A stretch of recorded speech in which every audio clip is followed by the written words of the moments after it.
The midday sun blazed relentlessly over the small Texas town, its heat a suffocating blanket that smothered every corner of the landscape.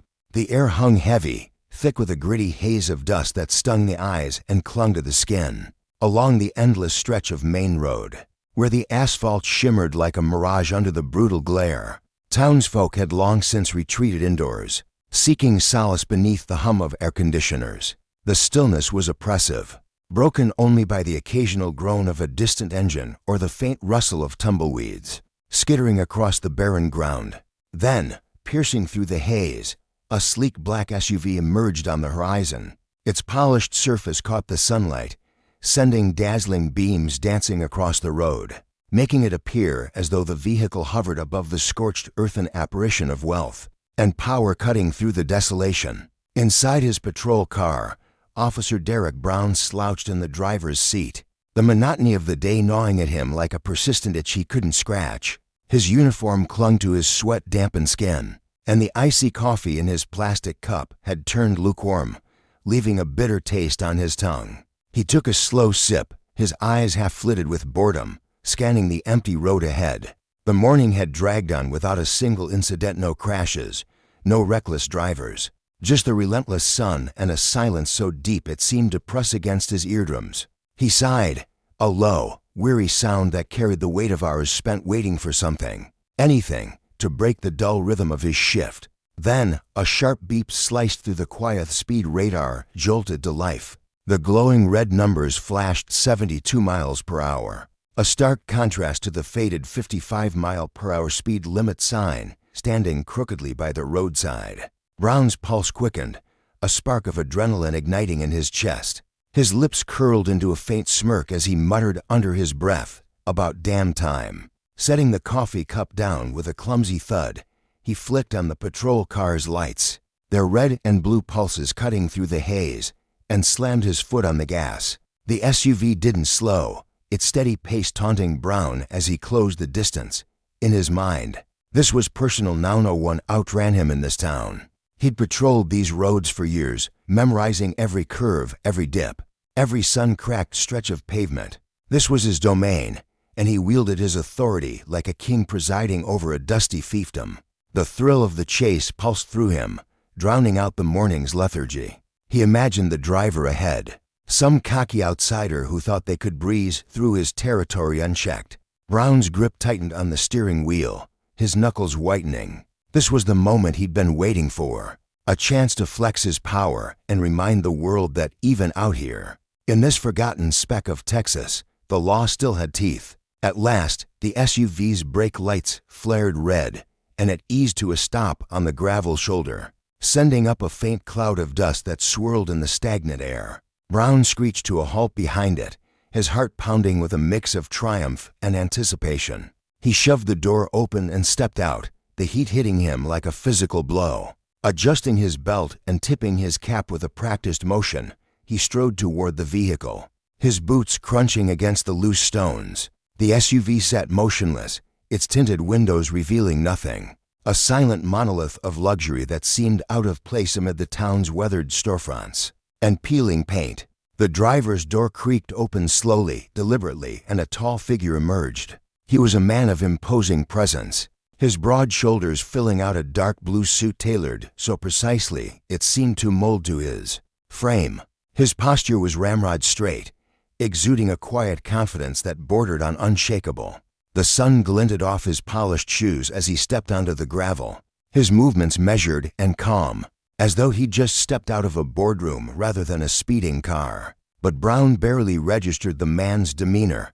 To him, this was just another stop, another ticket to write, another notch in his belt. He didn't care who was behind the wheel, wealth, status, none of it mattered. All he saw was a speeder, a rule breaker, someone who'd dared to defy the order he upheld. Squaring his shoulders, he approached with the swagger of a man who'd done this 100 times before. "License and registration," he barked, his voice clipped and routine, his eyes fixed somewhere over the man's shoulder rather than meeting his gaze. He braced himself for the usual song and dance excesses, indignation, maybe a hint of entitlement from someone driving a car that cost more than Brown's yearly salary. In his experience, People in fancy vehicles like this always had an air about them, a smugness that grated on his nerves. He could already hear the rehearsed lines. "Do you know who I am? Or I'm in a hurry, officer.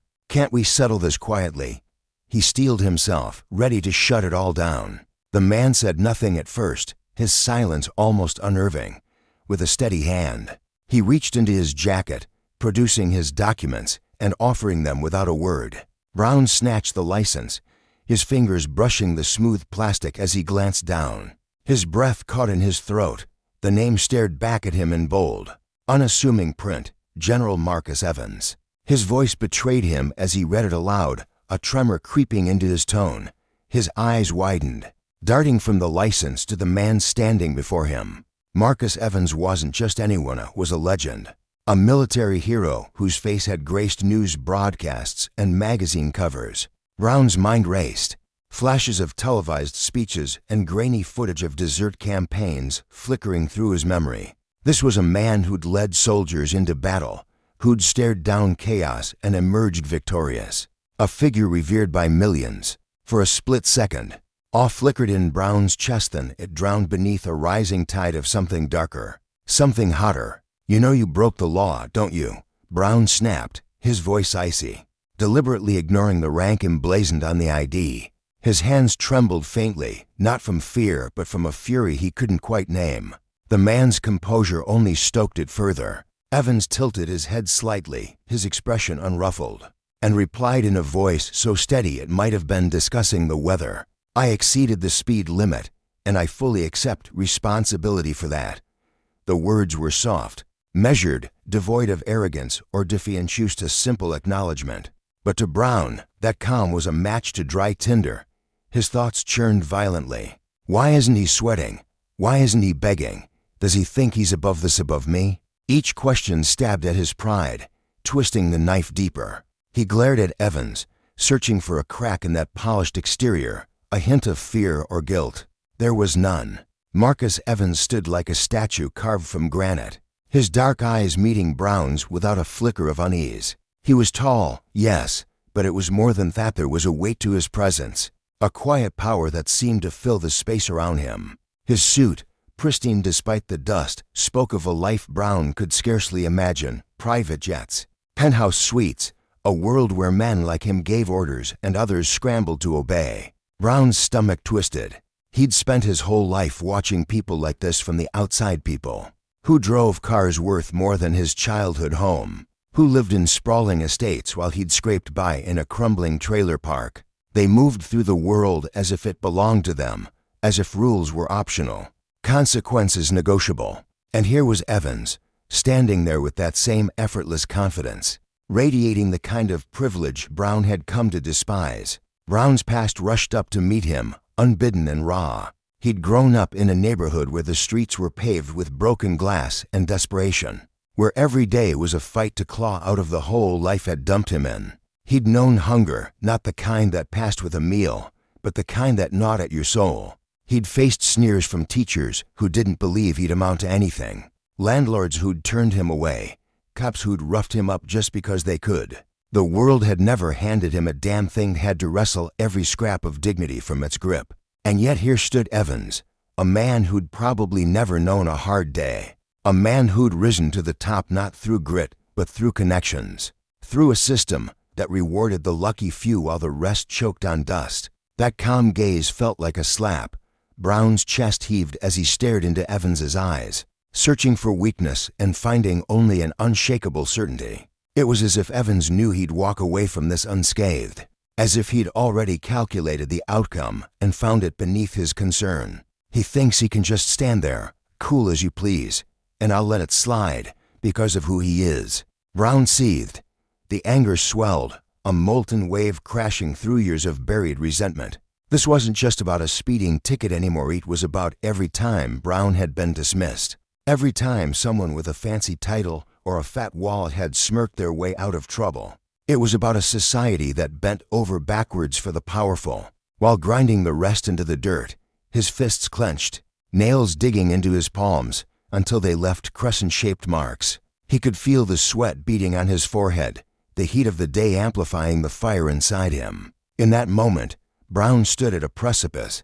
He could play it safe, write the ticket, send Evans on his way, and swallow the bitter pill of knowing nothing would change. Or he could push back, draw a line in the sand, and prove that the law wasn't just a plaything for the rich to dodge. His pulse thundered in his ears, drowning out reason. This wasn't just about Marcus Evans, it was about every injustice he'd ever swallowed, every slight he'd endured from a world that didn't give a damn about people like him. "This is bigger than him," Brown muttered to himself, his voice a low growl.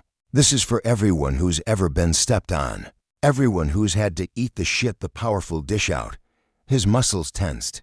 His body coiled like a spring ready to snap. He knew what he was about to do could unravel everything: this job, his future, but the need for justice, or at least his version of it, burned too fiercely to ignore. "I won't let him walk away," Brown thought, his eyes boring into Evans's unflinching face. Not this time. The general stood there, serene and untouchable, a living symbol of everything Brown hated. The air between them crackled with tension, the silence stretching taut. Then, without a second thought, Brown took a step closer, his boots scuffing the gravel, his breath hot and ragged. "Hands on the car," he ordered, his voice a jagged edge of barely contained rage. For the first time, a flicker of something surprise perhaps crossed Evans's features, a brief shadow in those steady eyes. But he didn't argue, didn't protest. Slowly, deliberately, he turned and placed his hands on the SUV's hood, the picture of compliance. Yet even in that act, there was no submission, only a quiet dignity that made Brown's blood boil hotter. This was about more than a speeding ticket now, it was a reckoning. Brown felt the weight of his badge, the power it gave him, and for once, he intended to wield it not just to enforce the law, but to balance a scale that had been tipped against him his entire life. Justice, he told himself, demanded consequences, even for men like Marcus Evans. And if it cost him everything, so be it. If lesson would echo far beyond this dusty road, a warning to those who thought power could shield them from accountability. The sleek, glossy hood of the black SUV shimmered under the harsh midday sun, reflecting the world around it like a dark mirror. Officer Derek Brown stood there, his chest heaving with a storm of emotions he could barely contain. In his mind, this moment wasn't just about the man before him, it was a reckoning, a boiling point for years of pent-up frustration. He'd ordered Marcus Evans, a man of unmistakable stature and presence, to step out of the vehicle and place his hands on the hood. Evans complied without a flicker of hesitation, his movements deliberate and composed, as if he'd faced far worse than this and emerged unscathed. But that calm obedience gnawed at Brown like a splinter under his skin. Instead of soothing his anger, it fanned the flames higher, twisting his discomfort into something sharper, something personal. "Does he think he can just breeze through this because of who he is?" Brown muttered under his breath, his voice low and jagged, the words barely audible over the hum of distant traffic. His pulse quickened, a hot surge of resentment coursing through him as he glared at the back of Evans's head. Unable to hold back the tide any longer, Brown surged forward, his boots scuffing the asphalt with a gritty scrape. His hand shot out, seizing Evans's wrist with a grip that was more about fury than necessity. He twisted it behind the man's back with a rough jerk, forcing Evans's chest against the SUV's hood with a thud that echoed faintly in the quiet street. The metal groaned under the pressure, cool against Evans's pressed uniform, while Brown's breath came in short, ragged bursts. "You think you're getting away with this?" he bellowed, his voice raw and trembling with unchecked rage. To Brown, Marcus Evans wasn't just a figure of authority caught in a routine staff, was a symbol, a living embodiment of everything Brown despised: privilege, power, the effortless confidence of a life he'd never known. The fact that Evans bore the title of general only deepened the wound, turning this encounter into a battlefield where Brown sought to reclaim something he couldn't even name. Evans, pinned against the car, didn't flinch. His hands, locked tight behind him, remained steady, his posture unyielding yet devoid of defiance. Slowly, he turned his head, his sharp gray eyes meeting Brown's with a stillness that felt almost unnatural. There was no fear in that gaze, no spark of anger, only a quiet, piercing calm that seemed to strip Brown bare. "What did I do wrong?" Evans asked, his voice soft but laced with an authority that didn't need to shout. It was the kind of question that demanded an answer, not out of weakness, but from a place of unshakable certainty. To Brown, it felt like a trap, a subtle challenge that turned his own aggression back on him. His grip tightened instinctively, the bones of Evans's wrist grinding under his fingers as he pressed harder against the car. "Don't act all high and mighty with me," he shouted, spit flying from his lips. His face flushed a deep, mottled red. He wanted resistance, a fight, nothing to justify the storm raging inside him. But Evans's composure was a wall he couldn't break, a mirror reflecting Brown's own unraveling. Inside Brown's mind, a war raged. This wasn't just about a traffic stop gone wrong. Evans stood for every injustice Brown had ever felt, promotions he'd been passed over for, the respect he'd never earned, the life of struggle that always seemed to slip through his fingers. That unshakable calm in Evans's eyes taunted him, whispering of Brown's failures, his inadequacies, the countless times he'd been left behind while others climbed higher. "What did I do wrong?" Evans repeated, his tone sharpening just enough to cut through the haze of Brown's fury. The words hung there, heavy and deliberate, exposing the absurdity of the moment. Brown froze, his breath catching in his throat. A small, buried part of him knew the truth. Evans hadn't broken any law. This wasn't about justice, it was about Brown's own demons, his need to lash out at a world that had never bent to his will. But that flicker of clarity only made him angrier, fueling his desperation to prove he was still in command. "I don't have to answer your questions," he snapped, his voice cracking with strain. "Here, I'm the one in charge." Evans said nothing at first, his silence louder than any retort. Then, softly, he spoke, his eyes glinting with a strange mix of compassion and resolve. "No, I'm not the one in charge here," he said, pausing as the words settled into the air like dust after a storm. "But neither are you." The statement landed like a blow, stripping away the fragile illusion of power Brown clung to. His hands trembled slightly, his grip loosening for a fraction of a second as doubt crept in. This wasn't about control anymore, it was a deeper struggle, a confrontation with the chaos inside him that no amount of force could subdue. The street around them felt suffocatingly still, the distant hum of the city fading into a tense, oppressive quiet, broken only by the faint wail of a siren growing closer. From the corner of his eye, Brown caught the flash of headlights as another patrol car rolled up, its tires crunching over loose gravel. Lieutenant John Martinez stepped out, his lean frame silhouetted against the glare of the afternoon sun. A veteran officer with a weathered face and a steady demeanor. Martinez had known Brown for years, long enough to recognize the telltale signs of his temper spiraling out of control. He'd been nearby, responding to a routine call, when something about Brown's radio chatter had set off alarm bells in his gut. Now, as he approached, his boots clicking softly against the pavement, he took in the scene with a wary, practiced eye. Brown's flushed face, the rigid set of his shoulders, and the way Evans stood pinned against the SUV, calm as a statue despite the tension crackling in the air. "Derek, what's going on here?" Martinez asked, his voice even but edged with caution, like a man stepping into a room he wasn't sure was safe. Brown didn't turn, his gaze fixed on Evans as if letting go would mean surrender. "I'm arresting a lawbreaker," he barked, his tone dripping with disdain as he tightened his hold on Evans's wrist. Martinez's eyes flicked to the man in custody, and recognition hit him like a jolt. His brows shot up, his lips parting slightly as he took a step closer. "Derek, wait a minute," he said, his voice dropping into a firm, urgent register. "This is General Marcus Evans." Brown whipped around at that, his eyes blazing with a mix of disbelief and defiance. "So what?" he spat, his words cold and venomous. "You think he's getting away just because he's a general?" His resentment poured out, thick and bitter, as he glared at Martinez, daring him to argue. To Brown, rank didn't excuse anything, it only made the offense worse. A slap in the face to every rule he'd sworn to uphold. Martinez held his ground, his dark eyes steady as he studied his colleague. He knew Brown too well, knew the stubborn streak that ran through him like steel, the pride that blinded him when he felt cornered. But he also knew the stakes here were higher than Brown could see. Confronting a man like General Marcus Evans With brute force wasn't just a mistake, it was a disaster waiting to unfold. One that could drag Brown, Martinez, and the entire department into its wreckage. Keeping his voice low and deliberate, Martinez tried again.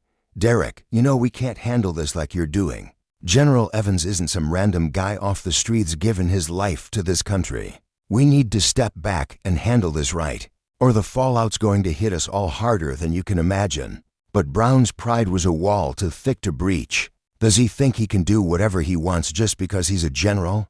He growled again, his voice a low rumble of defiance as he shoved Evans harder against the car, as if physical dominance could erase the doubt gnawing at him. Martinez sighed, running a hand through his graying hair. He'd seen Brown like this before, teetering on the edge, letting his emotions steer him into trouble, but never with stakes this high. "Derek, think about it," he said slowly, his tone measured but insistent. "If this blows up, it's on you. You're not just some lone cop out here, you were the badge, the whole force. Don't let your anger drag you somewhere you can't come back from." The words pierced through the haze of Brown's rage, planting a seed of hesitation. He glanced at Evans, his eyes still burning with resentment. But something flickered there, a crack in his resolve. He knew deep down that he was crossing a line, that this wasn't about justice anymore, but about his own bruised ego. Yet letting go felt like defeat, and the war inside him raged on. Evans stood there, silent and unyielding, his steady gaze locking with Brown's. That calm wasn't just defiance, it was a lesson, a quiet testament to the strength of restraint. It unnerved Brown, made him question the power he thought he wielded. And then, from across the street, a new sound cut through the tension, the squeak of brakes as a nondescript sedan pulled up. A man in a crisp suit stepped out, his movements quick and purposeful as he hefted a video camera onto his shoulder. A reporter, local news, most likely, or maybe a freelancer with a nose for trouble. He set up in seconds, the lens trained on the unfolding scene, capturing every shout, every gesture. Brown caught the glint of the camera in his peripheral vision, and his stomach twisted. The world was watching now, and the weight of that scrutiny pushed him closer to the brink. He could feel the judgment in those unseen eyes, the whispers of condemnation already forming. Martinez saw it too, his jaw tightening as he stepped forward, placing a firm hand on Brown's shoulder. "Derek, stop," he said, his voice harder now, a command wrapped in a plea. "Don't do something you'll regret." But Brown was too far gone, consumed by a pride he couldn't let go of. He shrugged off Martinez's hand with a violent jerk, spinning back to shout, "I'm in control here. You've got no right to interfere." His words echoed down the street, fierce and desperate. But his eyes betrayed him, wild, uncertain, a man losing his grip on the very power he claimed. Martinez stepped back, realizing words wouldn't reach him now. The reporter kept filming, the red light of the camera a steady accusation. Passers-by began to gather, their murmurs rising as they pulled out phones, turning a tense standoff into a public stage. What had started as a routine stop was now a spectacle, a raw display of human frailty laid bare. Brown's fury, Evans's composure, Martinez's quiet resolve painted a vivid picture of justice twisted by power and pride. The consequences loomed large, a lesson etched in every frame of that footage. Abuse of authority carried a price, one that rippled far beyond the moment. For Brown, it was a reckoning he couldn't outrun, a mirror held up to the chaos he'd let define him. And for Evans, it was a silent victory, not over Brown, but over the impulse to meet rage with rage, proving that true strength lay in what he didn't do. As the sirens grew louder and the crowd thickened, the scene stood as a stark reminder. Power unchecked was a fire that consumed its wielder most of all. The air was thick with tension, a palpable weight pressing down on the desolate stretch of road where Marcus Evans stood, his hands bound tightly behind his back. The coarse rope bit into his wrists, but his face betrayed no hint of discomfort. His eyes, steady and unyielding, locked onto Derek Brown's with an intensity that seemed to pierce through the officer's very soul. There was no flicker of fear or rage in Marcus's gaze, only a quiet, unshakable resolve, tempered by a deep understanding of the moment unfolding before him. To Brown, this composure felt like a taunt, a mirror reflecting his own unraveling control. His chest tightened as frustration simmered beneath the surface. a storm he could no longer suppress. Marcus tilted his head ever so slightly, a subtle movement that carried the weight of authority earned through years of command. When he spoke, his voice was low and steady, each word deliberate, resonating with a calm that contrasted sharply with the chaos brewing in Brown's mind. "Officer," he began, his tone firm yet devoid of malice, "you need to realize that what you're doing here will ripple far beyond this moment. Not because I wear a general's stars, but because I'm a man, a citizen, standing on the same ground as you. My rights aren't yours to trample just because you're angry." The words landed like a thunderclap in Brown's ears, striking at the core of his pride. He felt the ground shift beneath him, his badged symbol of his power suddenly heavy and hollow. Marcus's unshaken demeanor only fueled the fire in Brown's gut, pushing him closer to the edge of reason. Inside Brown's head, a tempest raged. He clenched his jaw, his knuckles whitening as he gripped Marcus's wrist even tighter, as if physical force could reclaim the authority slipping through his fingers. He'd crossed a line, he knew it deep down, but his pride wouldn't let him admit it. Not now. Not in front of this man who stood there, bound yet unbroken, radiating a quiet strength Brown had never possessed. To him, Marcus wasn't just a driver who'd crossed paths with the law. He was a living challenge, a reflection of everything Brown reasoned: power, wealth, confidence, all woven into a man who refused to bend. Chaotic thoughts swirled in Brown's mind. "I've gone too far. This is spiraling. I can't stop now." His ego screamed louder than his conscience, drowning out the faint whispers of doubt. Marcus, undeterred, spoke again, his voice cutting through the haze like a blade. "Do you really believe force will fix this? We're all accountable to the law, you everyone. I'll uphold my duties, but I won't let anyone, not even you, stomp on my rights without cause." Each syllable stabbed at Brown's pride, sharp and unrelenting, igniting a fury that clouded his vision. Humiliation burned in his chest, this colleague Martinez watching, the bystanders gawking, some with phones raised, capturing every second. He felt exposed, stripped bare under their scrutiny. His mind reeled, torn between the urge to double down and the creeping realization that he was sinking deeper into a pit of his own making. "You think you can talk to me like that?" Brown snarled, his voice rough and jagged, a desperate attempt to claw back control. His grip tightened further, his fingers digging into Marcus's skin, but the general didn't flinch. Deep inside, a tremor of fear flickered. Dave overstepped. "They're watching." Martinez knows, but his anger smothered it, locking him in a cycle he couldn't escape. The onlookers' murmurs grew louder, their cameras glinting in the fading sunlight, amplifying the pressure crushing him. Beside him, Martinez shifted uneasily, his dark eyes wide with caution. He'd seen this before, Brown's temper flaring, his judgment slipping, but never like this. Never this far. "Derek, stop," Martinez said, his voice low but urgent, laced with a seriousness that cut through the haze. "We can't keep going. Let him go before this blows up in our faces." Brown froze, his gaze darting to Martinez. The man's words hung heavy, a lifeline tossed into the churning sea of his emotions. He knew Martinez was right. The situation had spiraled beyond reason, a runaway train he'd set in motion. But his pride, that stubborn, wounded beast, roared louder. "Back down now. Let this man win. Let them see me weak." "No," he muttered, his voice hardening like steel. "He thinks he can walk away because he's a general. I won't let him." Yet even as the words left his lips, a hollow dread settled in his stomach. He was trapped, ensnared by his own arrogance, the weight of his choices pressing down like a vice. Marcus, still restrained, stood as a pillar of calm amid the storm. The ropes chafed his wrists. The evening breeze tugged at his coat, but his spirit remained untouched. He met Brown's glare with eyes that held neither panic nor defiance, in a steady, piercing clarity. "Officer Brown," he said, his voice breaking the taut silence, "I won't fight you. I won't cause trouble. But you need to see that what you're doing today will follow you. I don't want you to lose everything: your badge, your career, but if you keep pushing, the consequences will find you."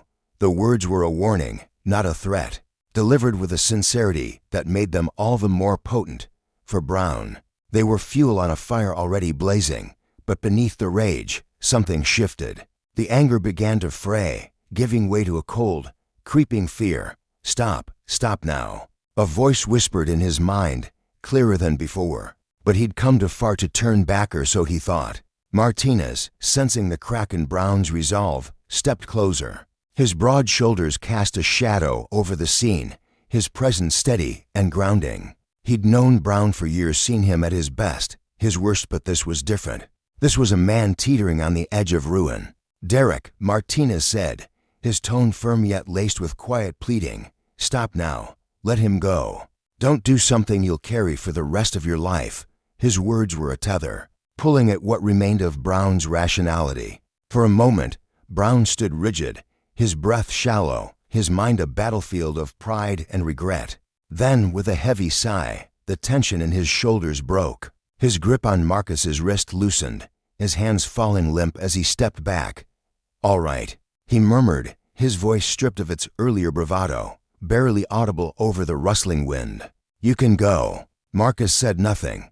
He held Brown's gaze for a heartbeat longer, his expression a complex tapestry of disappointment born of spite, but of sorrow for a man undone by his own flaws. Slowly, he turned, his movements deliberate as he walked to his SUV parked a few yards away. The gravel crunched under his boots, each step echoing in the stillness. He opened the door, slid into the driver's seat, and started the engine with a low rumble. As he drove off, the taillights faded into the dusk, leaving behind a silence that weighed heavier than words. Brown stood motionless, the world collapsing inward. He trudged back to his patrol car, his boots dragging as if shackled to the earth. Sliding into the driver's seat, he gripped the steering wheel until his knuckles ached, his hands trembling with the aftershocks of his unraveling. A storm of emotions churned with fine anger at Marcus, shame at himself, fear of what came next. He'd lost not just this clash, but a piece of who he thought he was. Martinez lingered outside, his silhouette framed by the dim glow of the street lamp. "Derek," he said softly, his voice carrying a gentle weight, "you went too far. This won't end quietly." Brown didn't reply. He stared ahead, eyes unfocused, his mind a fog of regret and defiance. The defeat wasn't just external, it was a shadow creeping into his soul, one he couldn't outrun. Hours later, the confrontation blazed across social media. Bystanders' videos spread like wildfire. The grainy footage showing Brown's fury, Marcus's calm, and the raw clash of power and principle. Comments flooded in, strangers decrying his abuse of authority, colleagues whispering disapproval, superiors issuing stern warnings. Each critique was a blow, dismantling the pride he'd built brick by brick. Once, he'd seen his badge as a shield. Now, it was a spotlight, exposing his flaws to the world. At the station, the air was suffocating. Colleagues who'd once clapped him on the back now averted their eyes, their silence louder than any reprimand. He sat at his desk, reports blurring before him, his mind replaying the moment he'd let anger steer him into ruin. Marcus, driving home, felt no triumph. The injustice stung. But he knew the law would balance the scales, not out of vengeance, but necessity. Brown's fall wasn't a victory, it was a lesson, stark and undeniable. Power, unchecked, devours its wielder. For Brown, that lesson came too late, a bitter truth etched into the wreckage of his career, a cautionary tale of justice reclaiming what pride had stolen. The air in the police station felt thick and oppressive as Derek Brown slumped into his chair, the worn leather creaking under his weight. He'd barely had a moment to catch his breath, the echoes of the morning's chaos still reverberating in his mind, when a voice sliced through the haze behind him, cold, sharp, and unyielding. "Brown, in my office." Now, it was Captain Harkness, the head of the station, his tone carrying a quiet authority that didn't need volume to demand obedience. Derek's stomach churned as he rose to his feet, his legs unsteady beneath him. He tried to steady his breathing, to summon some semblance of composure, but his palms were slick with sweat, and his heart thudded painfully against his ribcage. He knew, deep in his gut, that nothing would ever be the same after this. As he stepped into the captain's office, the heavy wooden door clicked shut behind him with a finality that made his chest tighten. The room smelled faintly of old coffee and polished oak, the dim light filtering through the blinds casting long shadows across the floor. Captain Harkness didn't acknowledge him at first. His broad shoulders hunched over a cluttered desk as he rifled through a stack of papers. The silence stretched on, suffocating, until finally the captain looked up, his piercing gray eyes locking onto Derek's. On the desk between them lay the morning's newspaper, its bold headline screaming in oversized black letters. Police brutality against General Marcus Evans sparks outrage. Below it, a grainy photo captured the moment that had turned Derek's life upside down, his arm locked around the general's throat, Evans' face contorted in shock and pain. Seeing it there, splashed across the front page, Derek felt the ground tilt beneath him, his world crumbling like dry earth underfoot. "Are you aware that your video has spread everywhere, Derek?" Harkness asked, his voice as frigid as a winter wind. Derek couldn't find words. His throat felt like it was lined with sandpaper. He managed only a stiff nod, his chest constricting as if an invisible hand were squeezing the life out of him. Harkness leaned back in his chair, his gaze unrelenting. "This isn't just a small slip-up, Derek. You've dragged this entire department into a firestorm of scandal. And it's not just about you, it's about every officer who wears this badge. General Marcus Evans isn't some random civilian. He's a national hero, a symbol of honor and sacrifice, and you've made yourself the poster child for abuse of power and racial prejudice." The words landed like blows, each one hammering at Derek's pride, cracking the fragile shell of confidence he'd once carried. He wanted to argue, to shout that it wasn't like that he hadn't meant for things to spiral so far out of control. But the truth gnawed at him. There was no defense, no explanation that could undo what he'd done. Harkness drew a slow, deliberate breath, his weathered face etched with a mix of disappointment and resolve. "I've had calls from the top brass, Derek. I don't need to spell out what that means. We're under investigation, no full scope, no stone unturned. Effective immediately. You're suspended until it's over." Suspended. The word hit Derek like a gunshot, reverberating through his skull. "Suspended?" He stammered, his voice trembling, barely audible. It felt like a death knell, the end of everything he'd worked for. He'd braced himself for consequences. But hearing it spoken aloud by the captain was approval he'd once craved, made it excruciatingly real. His career, his identity, his entire life seemed to dissolve before his eyes, leaving nothing but ash. Harkness' tone softened, just a fraction, as he added, "I can't shield you from this, Derek. This investigation won't just stop at Evans. They'll dig into every case you've ever touched, every arrest, every report. If there's even a hint of anything off, you know what that means." Derek didn't need the captain to finish.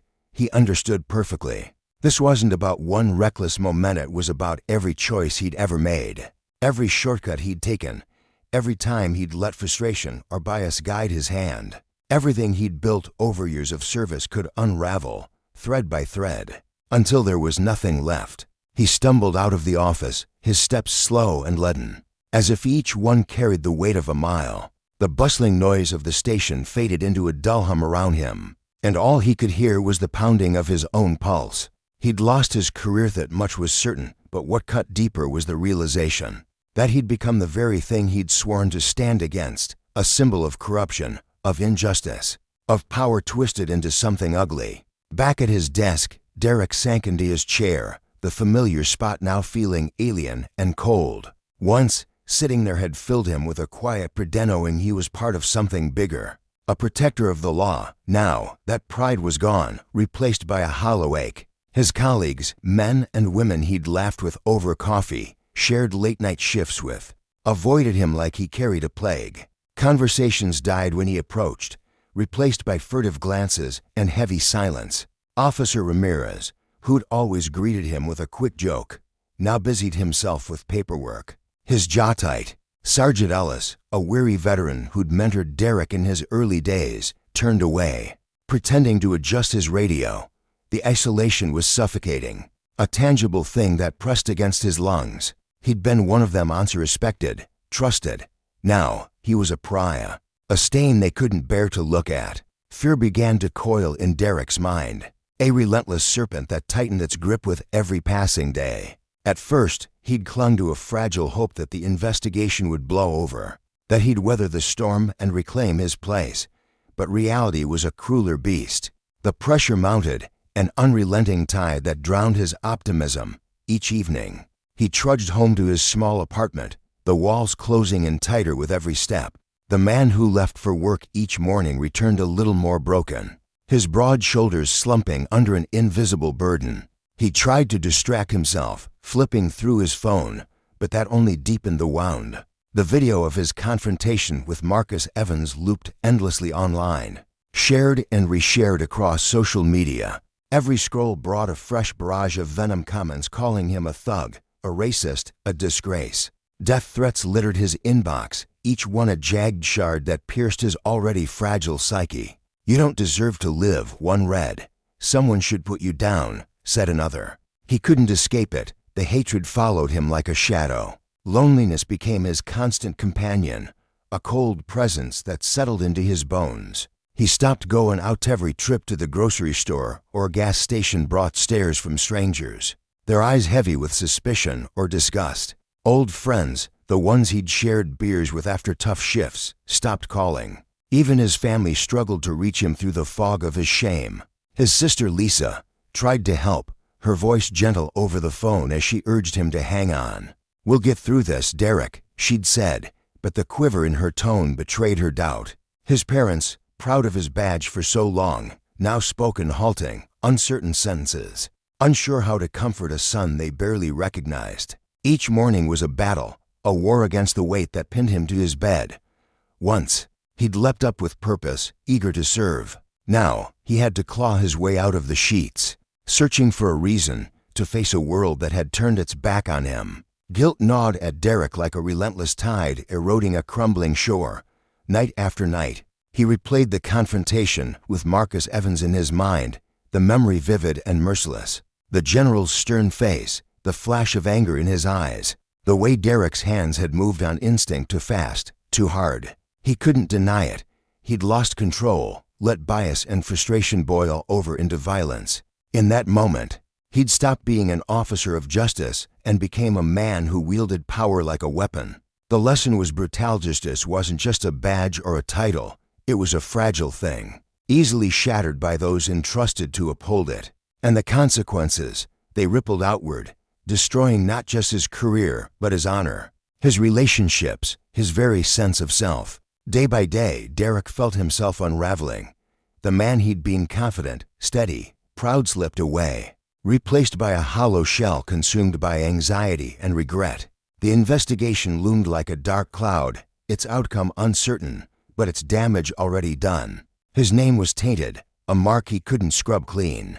He'd built his life on the belief that he was a force for good, a shield against chaos. Now, he saw the truth. One reckless act had turned him into the chaos itself. In rare, fleeting moments of clarity, he understood that this was a nightmare of his own making. He'd betrayed the values he'd sworn to protect, and the price was everything: his career, his dignity, his soul. One gray morning, as Derek sat at his kitchen table, the chip would cool against his trembling hands. A sharp knock shattered the silence. He froze, his coffee mug halfway to his lips, dread pooling in his stomach. Slowly, he rose, his bare feet scuffing against the linoleum floor as he approached the door. His heart hammered, each beat a warning, whatever waited on the other side. He knew it would only tighten the noose already choking his life. Justice, he realized, wasn't just about punishing the guilty. It was about facing the consequences of your own actions, no matter how devastating. And for Derek Brown, those consequences had only just begun to unfold. The air in Officer Derek Brown's modest home felt thick, almost suffocating. As he stood frozen at the threshold of his front door, his heart thudded wildly in his chest, a frantic rhythm that seemed to echo the dread pooling in his gut. The sharp rap of knuckles against wood still lingered in his ears when he finally turned the knob, revealing two men standing on his porch. Their crisp, dark suits clung to them like a second skin, exuding authority, while their faces bore the weight of something grave. One of them, a tall figure with a jawline sharp enough to cut glass, stepped forward, his voice steady but heavy with purpose. "Officer Derek Brown, I'm Agent Harris with the FBI. This is Agent Cole. We'd like to ask you a few questions about the incident involving General Marcus Evans." The words crashed into Brown like a rogue wave, leaving him momentarily adrift, struggling to find his footing in the storm they'd just unleashed. Brown's mind raced as he processed the sight of them FBI agents, not local investigators or internal affairs grunts. This wasn't some routine follow-up. It was a seismic shift, a sign that the ripples from that fateful encounter with Evans had swelled into something far larger than he'd dared to imagine. His throat tightened as he gestured them inside, his hand trembling slightly despite his best efforts to steady it. "Comin'," he managed, his voice a brittle thread of calm that threatened to snap at any moment.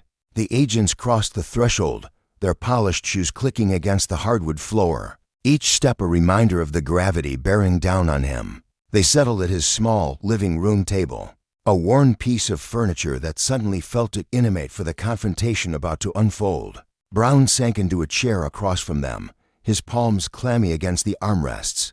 While the agents wasted no time diving into the heart of the matter, Agent Harris leaned forward, his piercing blue eyes locking onto Brown's with an intensity that made the room feel smaller. "We need to know why you felt compelled to use force on General Evans in that situation," he said, his tone icy and precise, slicing through the air like a blade. Brown inhaled deeply, the breath catching in his chest as he scrambled for an answer that wouldn't sound as hollow as it felt. "He was breaking traffic laws," he began, his voice unsteady, "and I was just following protocol." Before he could elaborate, Agent Cole cut in, his lean frame shifting slightly as he produced a tablet from his briefcase.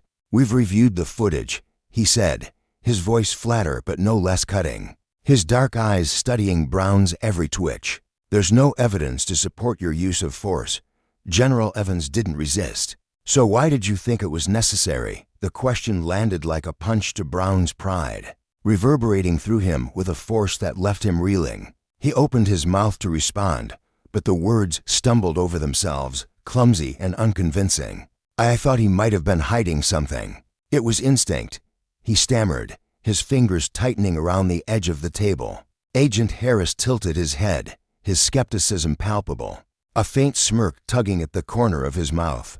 "Instinct," he echoed, the word dripping with doubt. "Your instinct told you to rough up a Mana-decorated general, no less without a shred of evidence.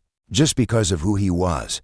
The accusation hung in the air, heavy and unyielding, and Brown felt the walls of his carefully constructed defenses begin to crack. He wanted to push back, to argue that it had been a split-second decision gone wrong, a mistake he hadn't meant to spiral out of control. But deep down, beneath the layers of excuses he'd piled up over the past few days, he knew the truth. There had been no real justification. He'd let his authority bleed into arrogance, and now the consequences were staring him down in the form of two unrelenting federal agents. The interrogation stretched on, each question a shovel digging deeper into the pit Brown had unwittingly carved for himself. The agents didn't stop at the Evans incident. They widened their scope, their voices growing colder with every probing inquiry. "We're not just here about the general," Agent Cole said, his fingers tapping rhythmically against the table, a subtle but unnerving tick. "We'll be reviewing every case you've ever handled. If there's even a hint of misconduct or abuse of power, you'll answer for it."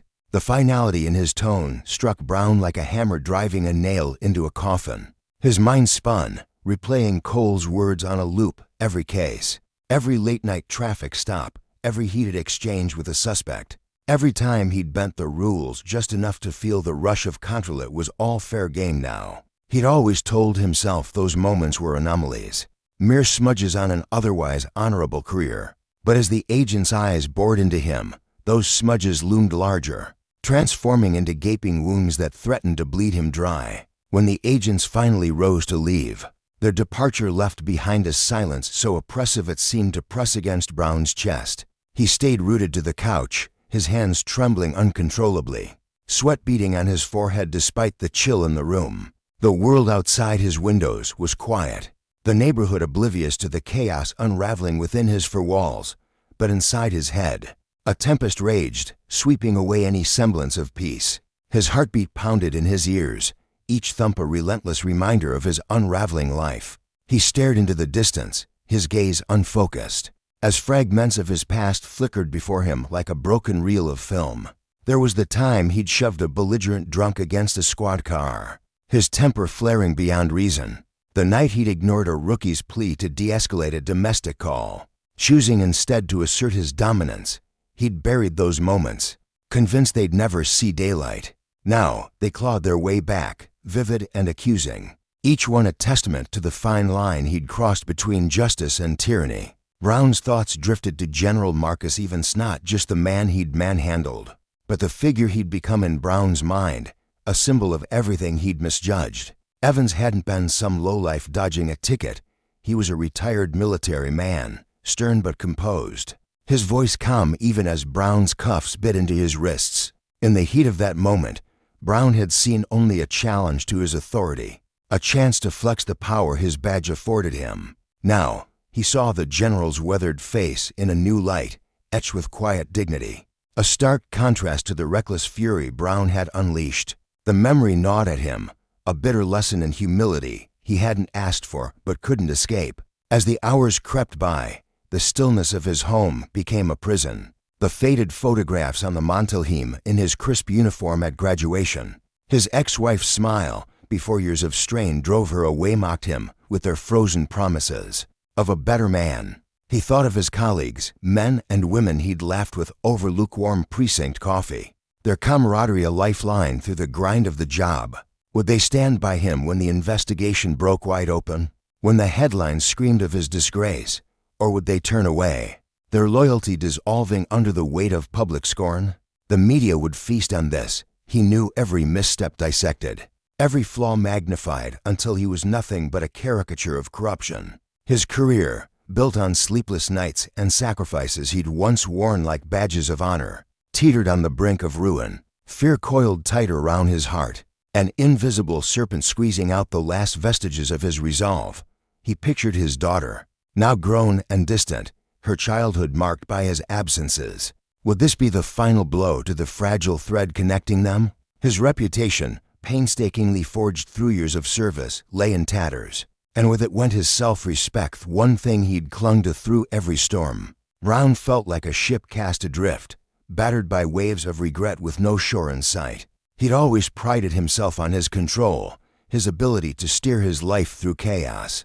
But now, that control slipped through his fingers, leaving him at the mercy of faceless judges, lawyers. The court of public opinion would decide his fate. In the dim glow of a single lamp, Brown sat motionless, the weight of his guilt a suffocating shroud. Every rash decision, every flare of temper, every time he'd wielded his power like a club instead of a shield, it all crashed over him. A tidal wave of reckoning. Justice, he realized, wasn't just a badge or a gavel. It was a mirror, reflecting the consequences of every choice.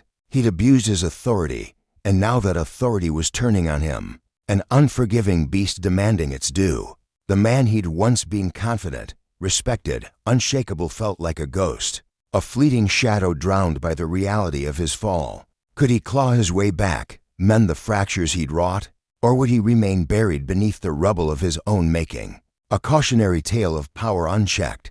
The answer eluded him, lost in the darkness that stretched endlessly before him. Derek Brown sat alone in the dim glow of his living room, the heavy silence pressing against his chest like a weight he couldn't shake. The house, once a sanctuary where he'd collapse after grueling shifts at the police station, now felt like a tomba, cold, suffocating prison trapping his weary soul. The walls, adorned with faded family photos and mementos of a life he'd worked so hard to build, seemed to mock him now, whispering reminders of everything he'd lost. He slumped deeper into the worn armchair, his hands trembling as they gripped the armrests, his mind swirling with regret. How had it come to this?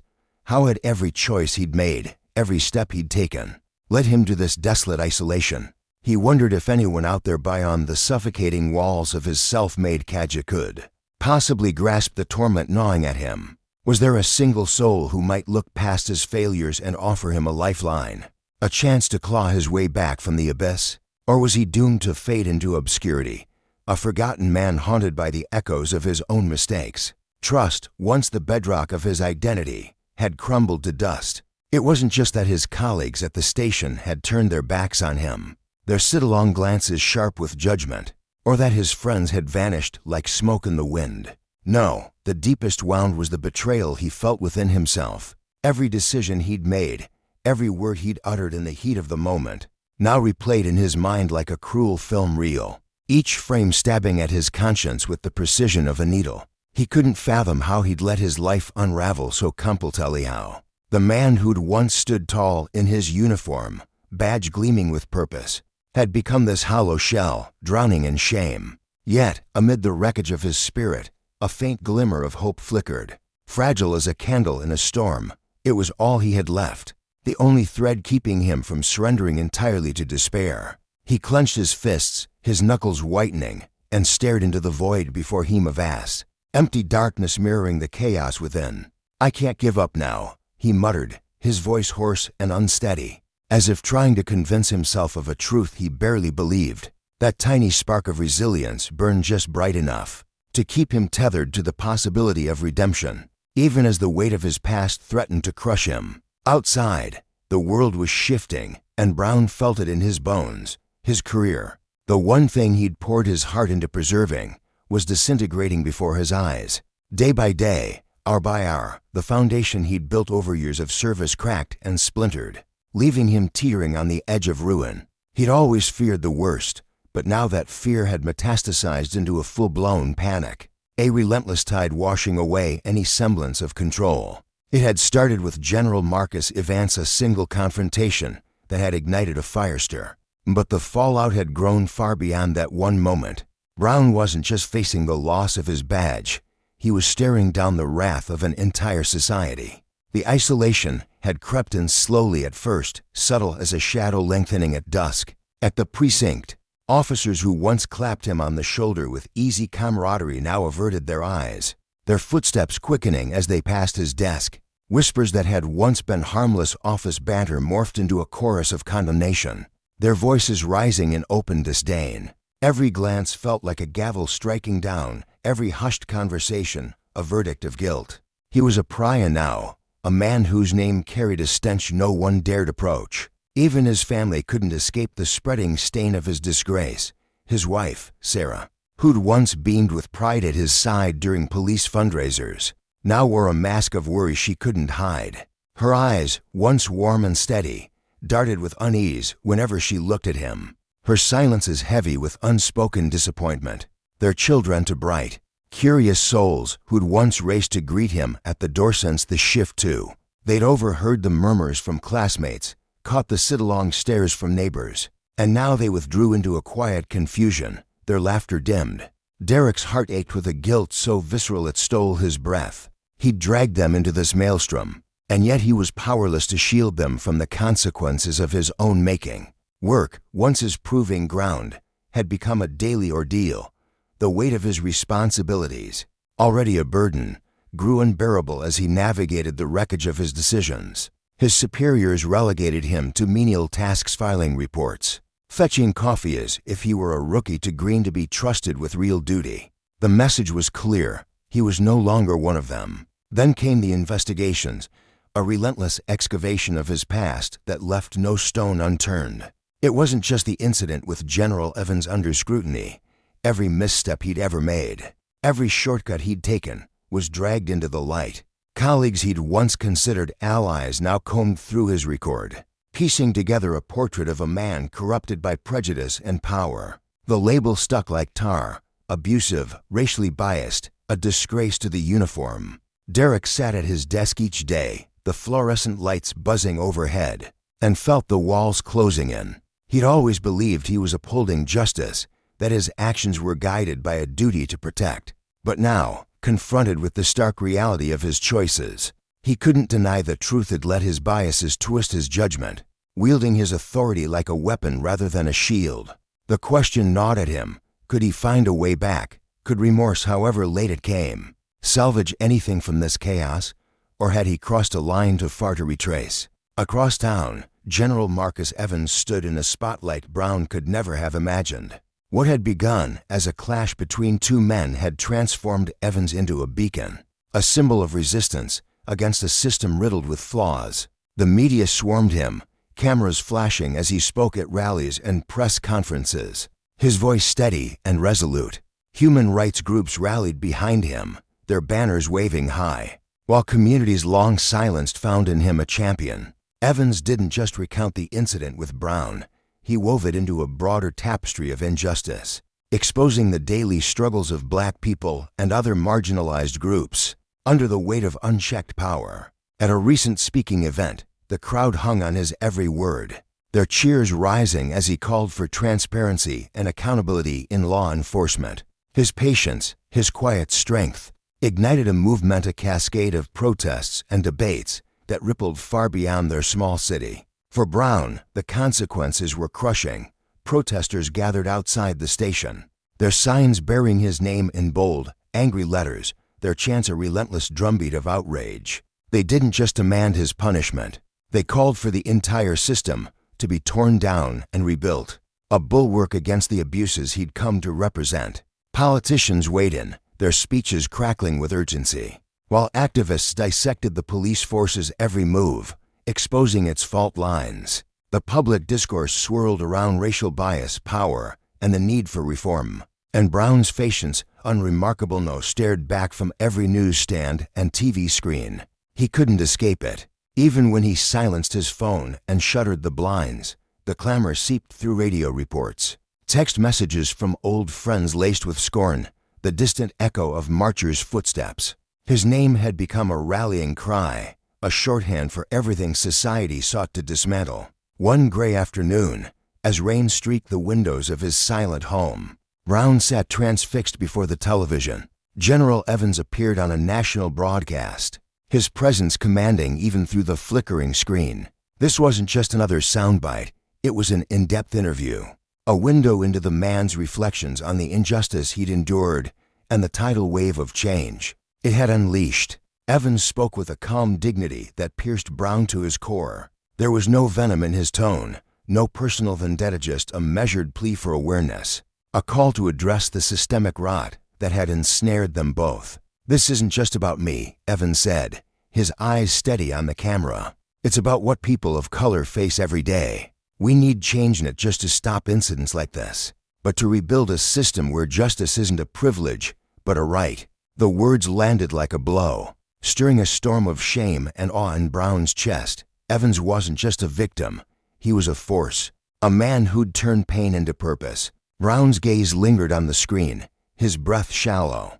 The lesson was undeniable. Power, when abused, didn't just harm its targets, it corroded the wielder, too, leaving behind a wreckage of broken trust and shattered lives. Justice, he realized, wasn't a badge or a title. It was a reckoning, a mirror held up to one's soul. As the rain drummed against the roof, he sat there, grappling with the man he'd been and the man he might still become. The path ahead was uncertain, treacherous even, but that faint flicker of hope still burned. Could he change? Could he rise from the ashes of his own making? The answer eluded him, but for the first time in weeks, he felt the stirrings of a resolve to try. In the heart of a restless city, Marcus Evans stood tall, his voice steady and resonant, cutting through the murmur of the gathered crowd. His eyes burned with an unwavering resolve, a fire kindled by years of silent endurance. "This isn't just about me," he declared, his words heavy with purpose. "It's about every single soul who's been crushed under the weight of discrimination and abuse, left voiceless and forgotten. We can't let moments like this slip by without a fight. It's time for a seismic shift, not just in how we see each other, but in the very bones of our justice system."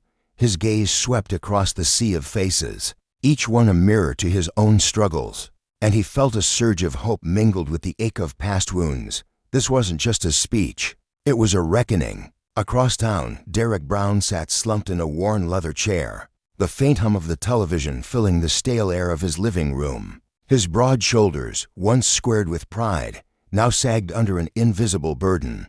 The words pouring from the screen hit him like a fist to the gut. He'd never dreamed his actions, those fleeting, reckless moments when he'd flexed his authority, could unravel into something so vast, so damning.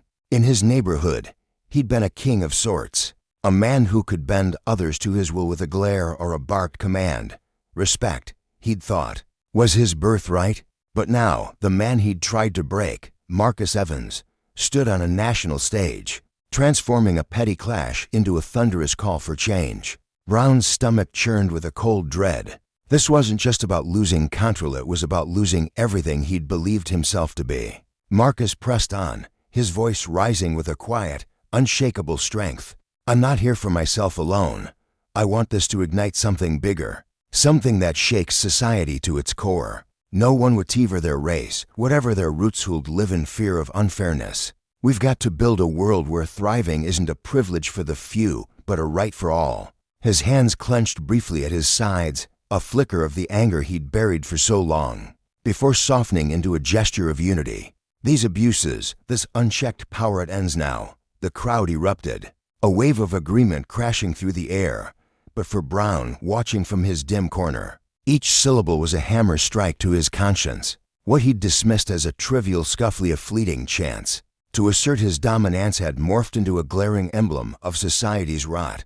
The arrogance of power, the stain of racial bias. He couldn't look away from the truth staring back at him. In the days that followed, Brown's world began to fracture. The familiar streets of his neighborhood, once a stage for his swagger, now felt hostile and foreign.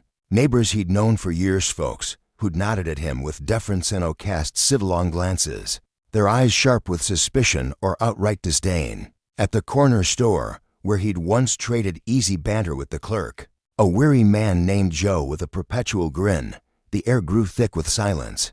Joe's hands fumbled with the change, avoiding Brown's gaze, his usual warmth replaced by a guarded stiffness.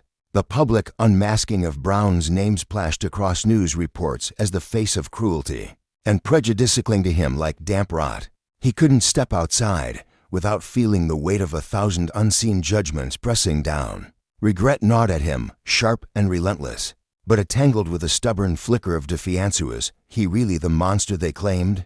Meanwhile, Marcus's spark had caught fire. The city buzzed with a restless energy as forums sprang up in church basements and community halls, their walls echoing with heated debates about justice and equality. Protests spilled into the streets, a tide of voices chanting for an end to the silent suffering so many had endured. A young woman named Leela, with a tangle of braids and a voice like steel, emerged from the crowd, her story of being harassed by Brown years ago adding fuel to the blaze. She'd been a teenager then, walking home from school, when he'd stopped her for no reason but his own amusement, his badge glinting like a threat. Now she stood beside Marcus, her eyes fierce with reclaimed power, her words a blade cutting through years of buried pain. What Brown had once shrugged off as a meaningless encounter had planted seeds of rage that now bloomed into a movement he couldn't outrun. Brown's mind became a battlefield, fear and shame clashing in a relentless storm. The life he'd known where he could stride through the precinct with a cocky grin, his fellow officers clapping him on the back, had vanished. At the station, the chatter died when he entered, replaced by a suffocating quiet. His partner, Mike, a burly man with a quick laugh, now turned away, busying himself with paperwork rather than meeting Brown's gaze. The others whispered behind his back, their eyes shadowed with unease, as if he were a stranger wearing a familiar uniform. Once, he'd reveled in his authority, the thrill of control pulsing through him with every barked order. Now, that power had turned to ash, leaving him hollow and exposed. He'd thought himself invincible, a pillar of strength, but the truth was merciless. He was nothing without the respect he'd squandered. Nights stretched into endless vigils as Brown sat alone in his darkened house, the silence broken only by the creak of the floorboards beneath his restless pacing. The walls, once a sanctuary adorned with framed commendations, now seemed to close in, suffocating him with their stillness. He'd tried to dull the ache flipping through channels, pouring a glass of whiskey, but nothing could silence the echo of Marcus's voice, or the memory of Lila's accusing stare. He pictured fleeing, packing a bag and driving to some nowhere town where the air didn't hum with his disgrace. But the thought dissolved as quickly as it came. No distance could erase the man he'd become, the one who'd let pride and anger torch everything he'd held dear. Each glance in the mirror revealed a stranger, hollow-eyed, unshaven, a ghost of the officer who'd once stood tall. The lesson was brutal. Power abused was a fire that consumed its wielder most of all. The city pulsed with change, But for Brown, time crawled, each day a fresh wound. He'd once scoffed at the idea of justice catching up to him after all. He'd worn the badge, wielded the law. Yet here it was, not in handcuffs or a courtroom, but in the slow unraveling of his life. Marcus had turned a single spark into a blaze that illuminated every shadowed corner. Forcing Brown to see the cost of his arrogance, redemption hovered like a mirage, tantalizing but out of reach. Could he claw his way back from this abyss? The question gnawed at him unanswered. As the sunset bled red beyond his window, casting long shadows across a room that felt more like a tomb, justice, he realized too late, wasn't just a system, it was a mirror. And the reflection it showed him was one he could never unsee. The night was thick with an oppressive stillness as Judge Marcus Thompson steered his sleek, polished sedan through the quiet streets, the hum of the engine a faint comfort against the exhaustion weighing on his bones. After a grueling day presiding over cases in the courtroom, his mind churned with the faces of defendants, the pleas of attorneys, and the heavy gavel he wielded like an extension of his soul. All he wanted now was the sanctuary of his home, his wife's warm smile, the chatter of his children, a glass of bourbon to melt away the tension. But that fragile hope shattered the moment he glimpsed the flashing red and blue lights slicing through the darkness in his rearview mirror. His heart plummeted, a cold knot tightening in his chest. The pulsing glow felt like a predator's eyes locking onto prey, and for a fleeting second, Marcus, a man who'd spent decades commanding respect in oak-paneled courtrooms, felt small, vulnerable. Stripped bare, he eased the car to the shoulder. The gravel crunching beneath his tires let the sound of his composure fracturing. Taking a slow, deliberate breath, he steadied himself, his fingers gripping the steering wheel as he whispered a silent mantra. I am Judge Marcus Thompson. I am a pillar of this community. I've done nothing wrong. But as the lights continued their relentless dance behind him, those affirmations rang hollow. In the eyes of the approaching officer, he wasn't a judge, a father. A husband was just another black man behind the wheel. Officer Mike Brennan trudged toward the car, his boots scuffing the asphalt with a rhythm that matched the thudding in Marcus's chest.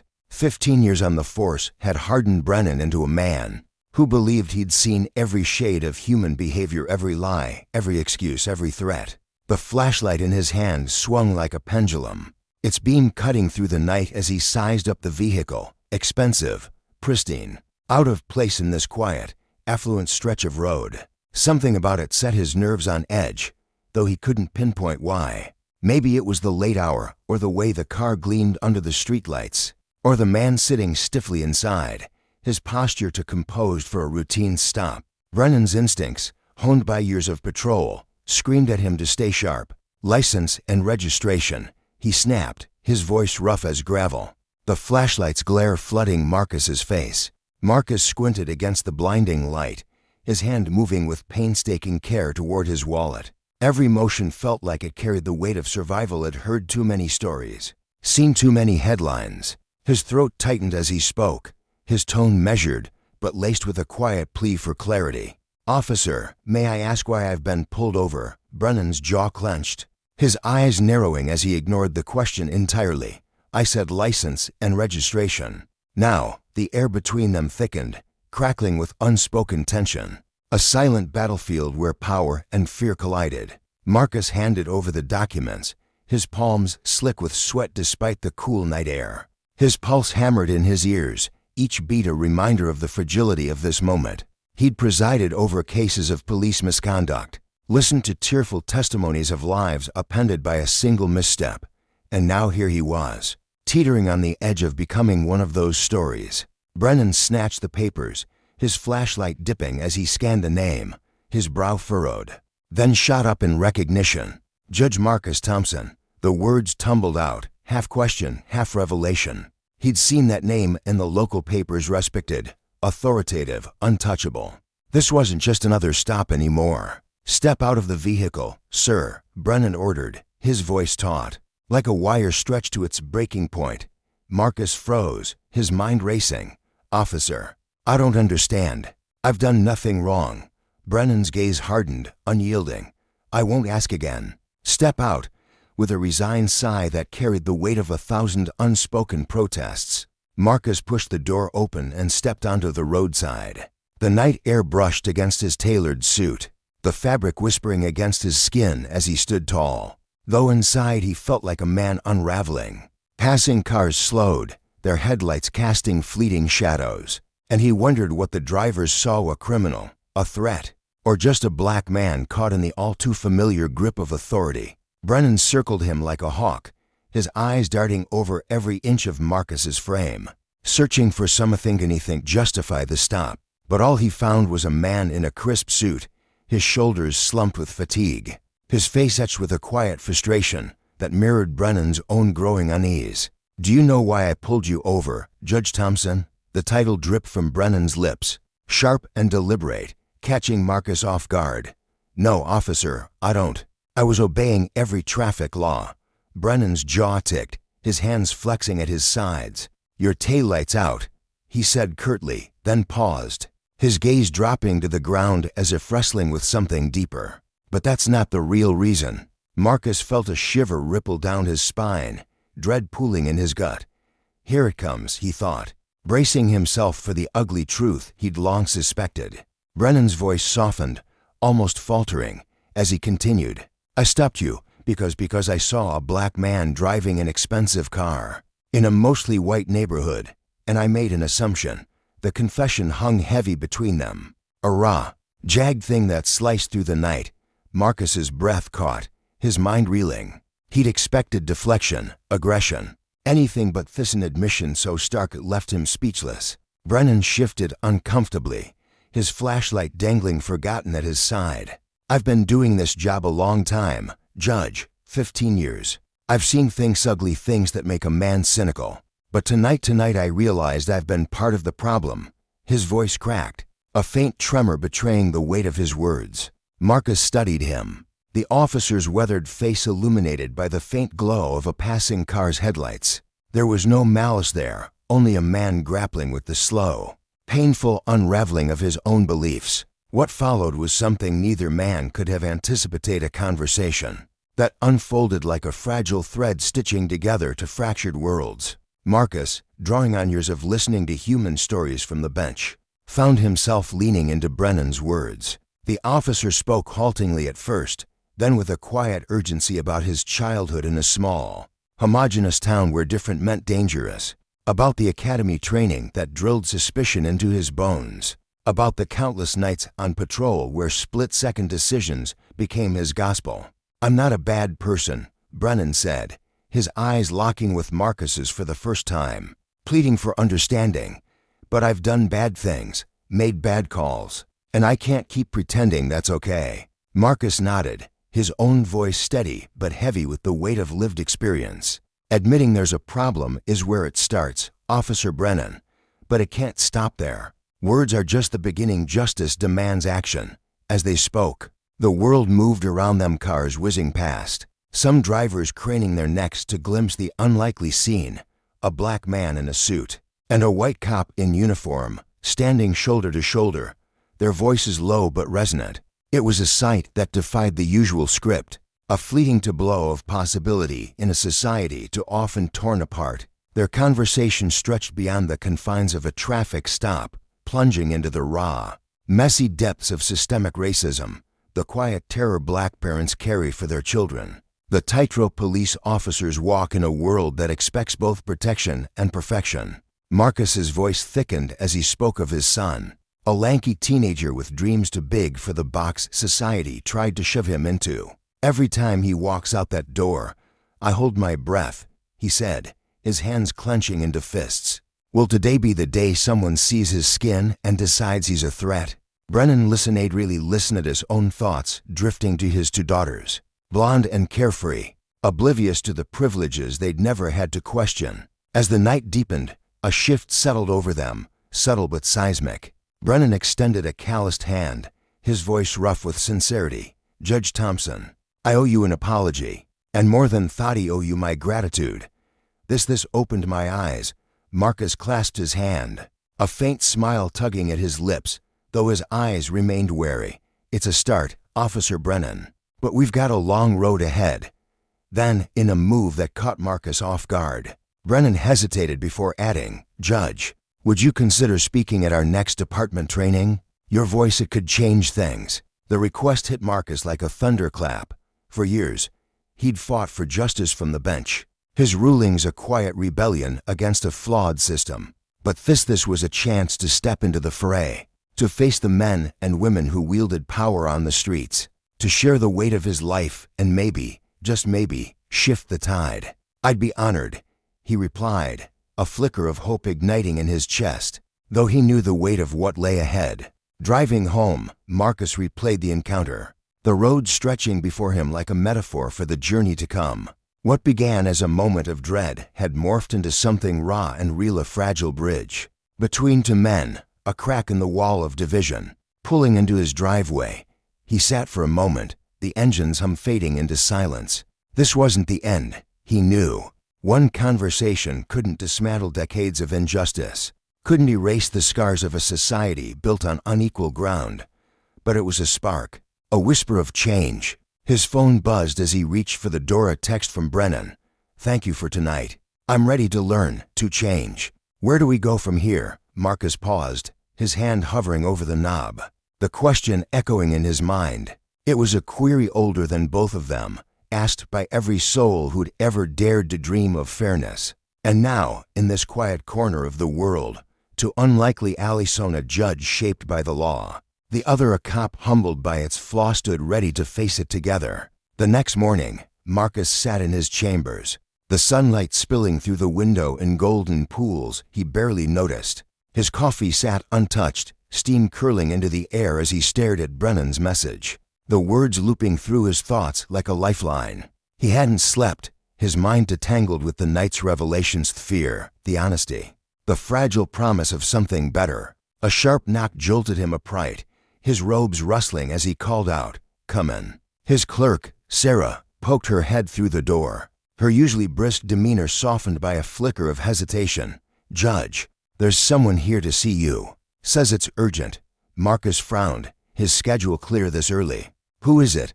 Sarah's pause stretched a beat too long, her eyes darting away before she answered, leaving the air thick with unspoken weight. The air in Judge Marcus Thompson's chambers felt thick with tension, a heavy stillness that seemed to press against the walls as his heart thudded unevenly in his chest.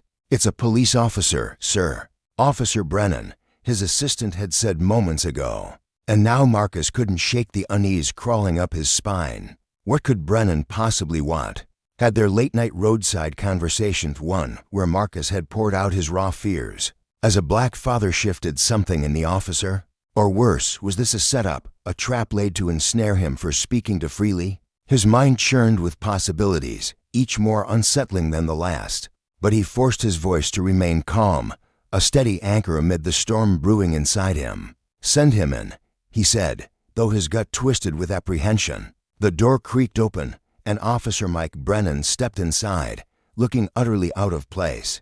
Gone was the crisp, authoritative uniform that usually cloaked him in confidence. Instead, he wore a faded jacket and jeans that hung awkwardly on his frame, as if he were a man unmoored from his own identity. His hands gripped a manila folder so tightly that his knuckles gleamed white, the strain evident in the taut lines of his fingers. He hesitated in the doorway, his eyes darting around the room before settling on Marcus with a mixture of guilt and resolve. "Judge Thompson," he began, his voice low and halting. "I hope I'm not barging in on anything critical." Marcus gestured to the chair across from his desk, his curiosity warring with a growing sense of dread. "Sit down, Officer Brennan. What's weighing on you?" Brennan sank into the seat, the folder still clutched like a lifeline.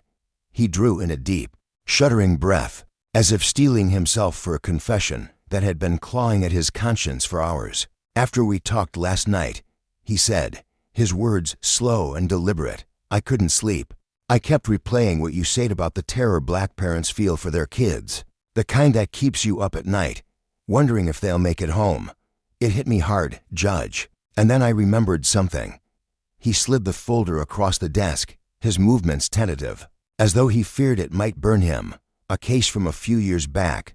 I think you need to see it." Marcus's fingers brushed the folder's edge, a chill creeping through him as he opened it. Inside lay a grim collection of documents, police reports scribbled in hurried handwriting, witness statements riddled with inconsistencies, and grainy photographs that captured a moment of irreversible damage. His eyes scanned the pages, and with each line, his blood turned to ice in his veins. The case centered on a young black man, barely 19. His life derailed by an arrest for a crime he hadn't committed.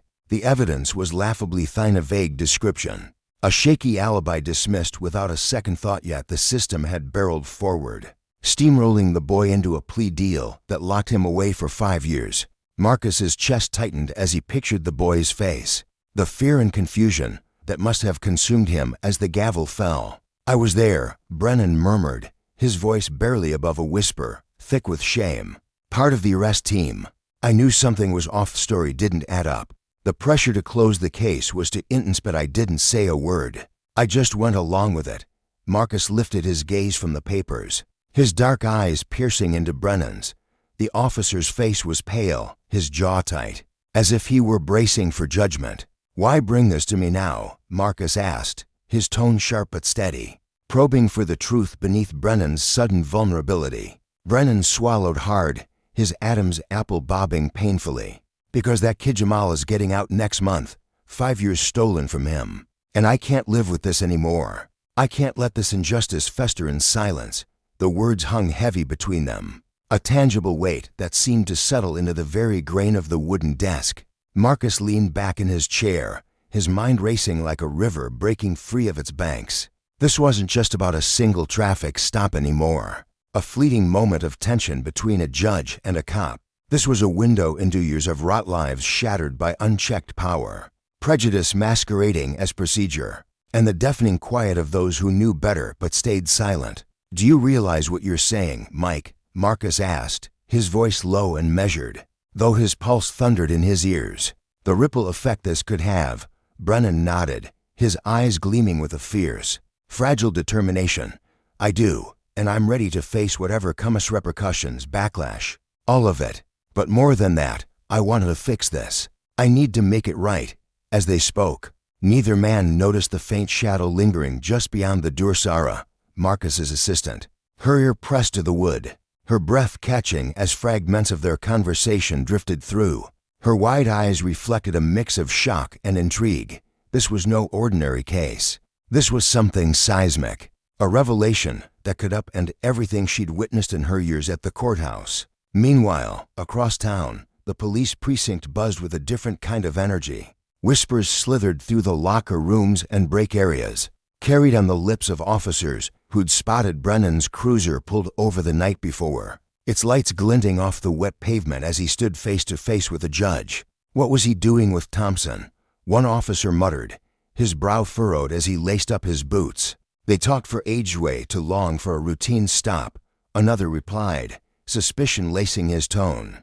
In his cluttered office, Captain Jenkins sat hunched over his desk, a deep frown carving lines into his weathered face. He'd known Mike Brennan for over a decade, had pinned medals on his chest and called him one of the precinct's finest. But now, Brennan had called in sick that morning, first time in years, and the rumors swirling around him set Jenkins's nerves on edge.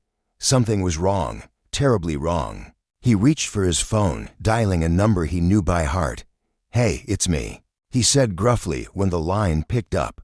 "We might have a situation brewing. Keep your ears open." Back in Marcus's chambers, the judge and the officer leaned over the desk, their voices low and urgent as they pieced together a plan. The divide that had once separated them, lawmaker and law enforcer, black man and white cop, had dissolved, replaced by a fragile alliance forged in the heat of a shared purpose. "We can't just reopen the case," Marcus explained, his fingers tracing the edges of the folder. "The system's not built for that, not without new evidence, something concrete to prove misconduct." Brennan nodded eagerly, his hands clasped tightly in his lap. "I'll testify. I'll admit my role in it. Everything I saw, everything I didn't do. I'm in this, judge, all the way." Marcus raised a hand, his expression stern but thoughtful. "Hold on, Mike. This isn't just about you coming clean. If we dig into this, it could drag others into the light cops, brass, maybe even higher. This could crack open decades of corruption, stuff that's been buried under the rug for generations. The gravity of their words settled over them like a storm cloud, dark and ominous. They weren't just talking about righting a single wrong. They were contemplating a battle against a machine that thrived on silence and complicity, one that had crushed countless lives beneath its weight. Outside, the city hummed along, oblivious to the tremor building within its core. In quiet neighborhoods, parents tucked their children into bed, shopkeepers locked their doors, and streetlights flickered to life. But in the shadows, unease was stirring. Community leaders, hardened by years of fighting police brutality, sensed a faint shift in the wind that carried whispers of something big. They gathered in dimly lit living rooms, their voices hushed but urgent, wondering what was coming. Across town, in a cramped apartment, Jamal Thompsano kinned to the judge folded clothes into a worn duffel bag. 5 years behind bars had carved lines into his young face, his eyes shadowed with anger and fear. Freedom was days away, but the world awaiting him felt alien, hostile. What place could it hold for a man branded by a lie? As the afternoon bled into evening, Marcus and Brennan's discussion grew fevered, their voices rising with the stakes. "We've got to play this smart," Marcus warned, his hands steepled beneath his chin. "Move too fast. Show our cards too soon, and this whole thing collapses. They'll bury it in US before we can blink." Brennan's jaw tightened, his resolve unshaken. "I get it, but I can't wait any longer. Every day we sit on this is another day Jamal's life stays stolen." They mapped out their next steps, unaware of the eyes tracking their every move, not just Sarah's, but the courthouse clerks gossiping over lukewarm coffee in the cafeteria, the officers exchanging wary glances in the precinct locker room, and even a voice on the mayor's phone line, murmuring, "We might have a problem. Keep it hushed for now, but be ready. This could get ugly." When the sun dipped below the horizon, painting the city in hues of amber and shadow, Marcus and Brennan emerged from the chambers. They clasped hands briefly, a silent pact sealed between them, then parted ways. Brennan's shoulders squared with purpose, Marcus lingering at the door, his gaze distant. He caught his reflection in the window, a man teetering on the edge of two paths. One promised safety, the familiar comfort of routine. The other plunged into chaos, a fight for justice that could cost him everything. But beneath the fear, he saw the oath he'd taken years ago to uphold the law, to protect the innocent, no matter the price. With a steadying breath, he chose the harder road. There was no retreat now. The weeks that followed unfolded like a tense, intricate dance. Marcus and Brennan met in secret, slipping into dimly lit diners and empty parking lots, piecing together a mosaic of evidence that stretched far beyond Jamal's case. Each revelation deepened the web officers who'd falsified reports, supervisors who'd turned blind eyes, a system rotten to its roots. Across the city, ripples spread. In West Side, where the streets pulsed with life and resilience, Aisha Johnson, a fierce community organizer, noticed a shift. Cops who once strutted with arrogance now moved cautiously, their eyes flickering with uncertainty. She'd spent years marching, shouting, pleading for change. Cooled this beat. Her hope flickered, tempered by scars of disappointment. In City Hall's gleaming halls, Mayor Linda Hawkins paced her office, her phone buzzing with anxious calls from union reps and donors. "Something's off in the precinct," they warned. "It could tank us." Linda's polished image on crime, soft and reform, teetered on the brink. She stared out at the skyline, her mind racing. Whatever this was, she'd spin it, control it, before it controlled her. At the precinct, Captain Jenkins felt the ground shifting beneath him. Brennan's haunted demeanor, the sit-along glances among his officers had all pointed to a fracture. He'd run his ship with iron discipline, excusing the occasional shortcut as the cost of order. Now, staring at the men he'd led, doubt gnawed at him. Had he been complicit in something monstrous? For Marcus and Brennan, every step forward was a lesson in justice's steep price.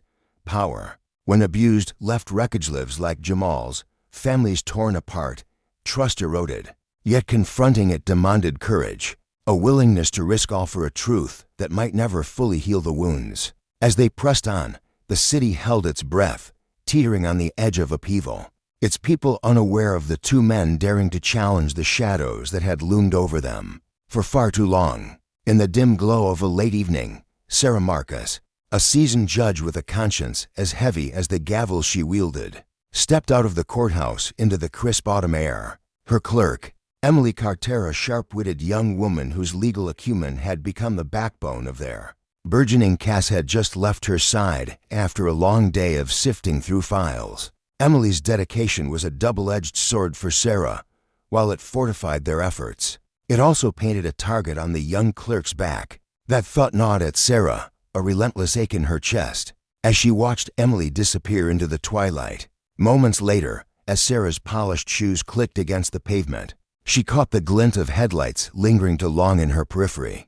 A Cara sleek, black sedan crept behind her, its engine humming like a predator stalking prey. Her pulse quickened, a frantic drumbeat echoing in her ears. She darted through the streets, weaving past honking taxis and startled pedestrians, her breath fogging in the chilly air until she shook the shadow in the bustling chaos of a shopping district. Leaning against a graffiti-streaked wall, her lungs burning, Sarah's mind raced. This wasn't just about one case anymore. It was a war against a system rotten to its core, a fight where justice was both the weapon and the prize. The lesson was clear: power, when abused, bred consequences that rippled far beyond the courtroom. Across town, Jamal Thompson, a weary young man with haunted eyes and a past stolen by a wrongful conviction, wrestled with the bitter taste of freedom. Released on parole after years behind bars, he found the world outside prison gates to be a cruel mirage. The clang of a distant police siren sent him flinching, his body conditioned to dread. Job applications piled up unanswered, his name a scarlet letter to employers. At home, his familiance, a source of warmth, greeted him with strained smiles and awkward silences, their faith in him eroded by years of separation. One evening, as the sun dipped below the skyline, Officer Mike Brennan knocked on his door. Brennan, a cop with a weathered face and a growing disillusionment with the badge he wore, carried a folder thick with evidence. "We're trying to clear your name," he said, his voice steady but laced with urgency. Jamal's instinct was to bolt trust in uniforms had long been beaten out of him. But as Brennan spread out photos, transcripts, and timelines on the chipped kitchen table, a fragile ember of hope flickered in Jamal's chest. Could this be it? A shot at real justice, not just the hollow promise of parole?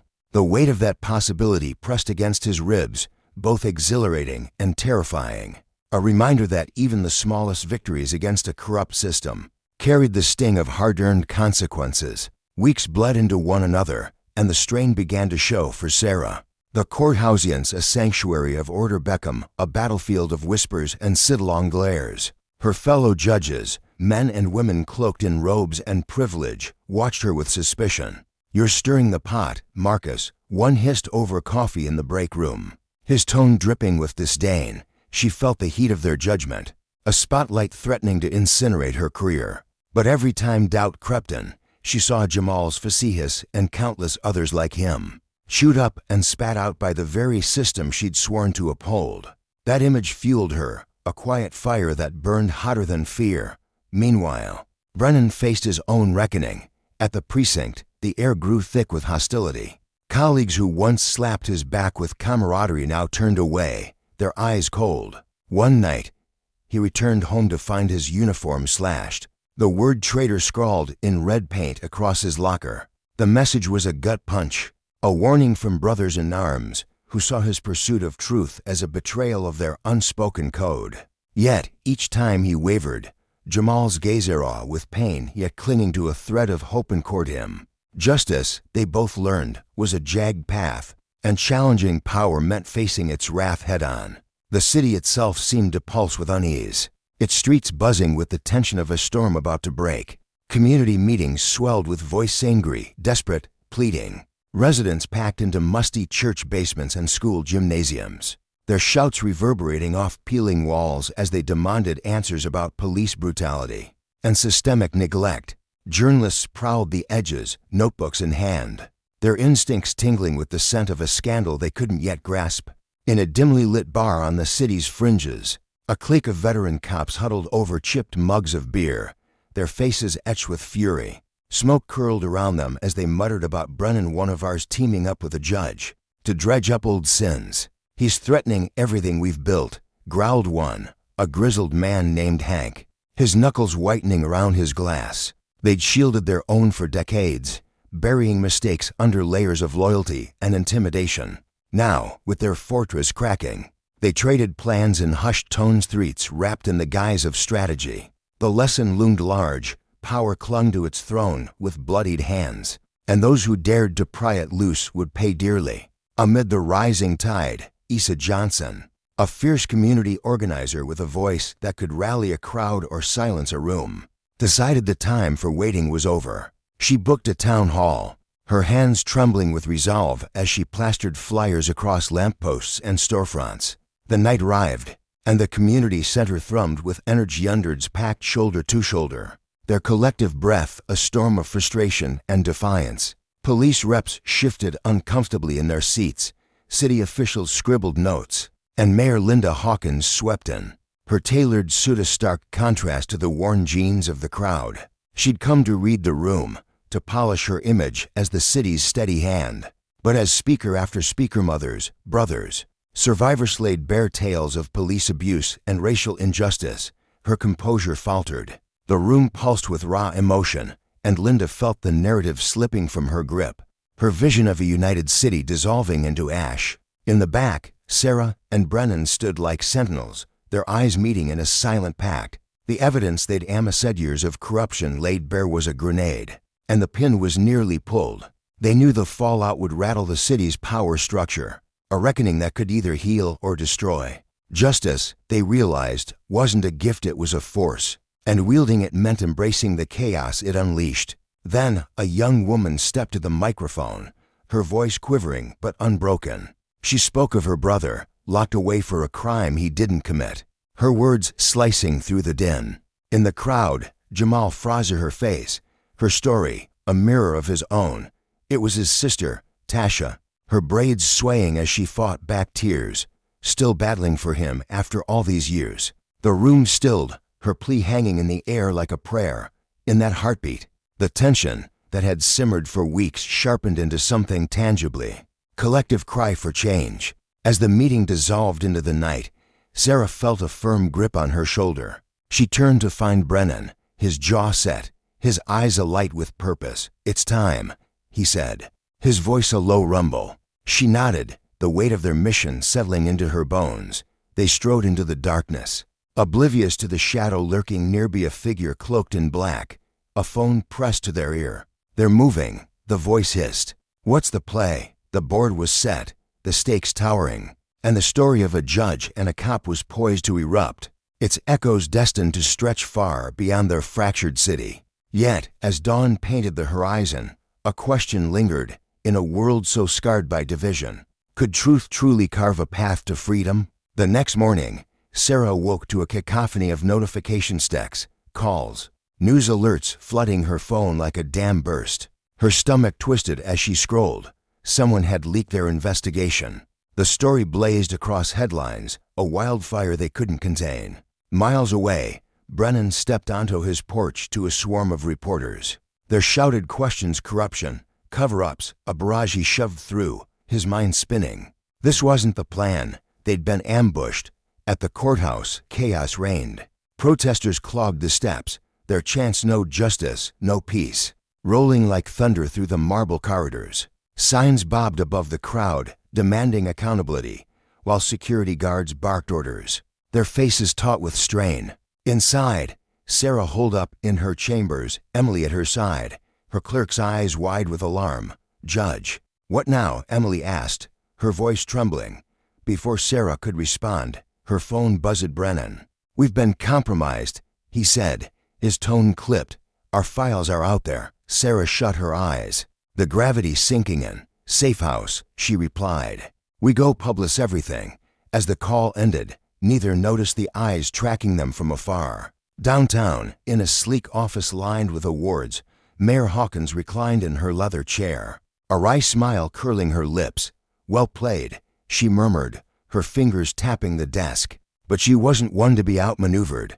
With a flurry of calls, she spun her own webcasting herself as the calm amidst the storm, while her allies smeared Sarah and Brennan as fame-hungry rogues. On the city's west side, Issa Johnson rallied her activists, her phone buzzing with a cryptic text, info at the old factory. Come alone, her gut churned danger or opportunity, but she grabbed her keys, driven by the chance to tip the scales. At the precinct, Captain Jenkins, a burly man with a temper as short as his fuse, faced a siege of his own internal affairs grilling his officers, the station a pressure cooker. Fists flew in the locker room, loyalties clashing in a tangle of sweat and rage.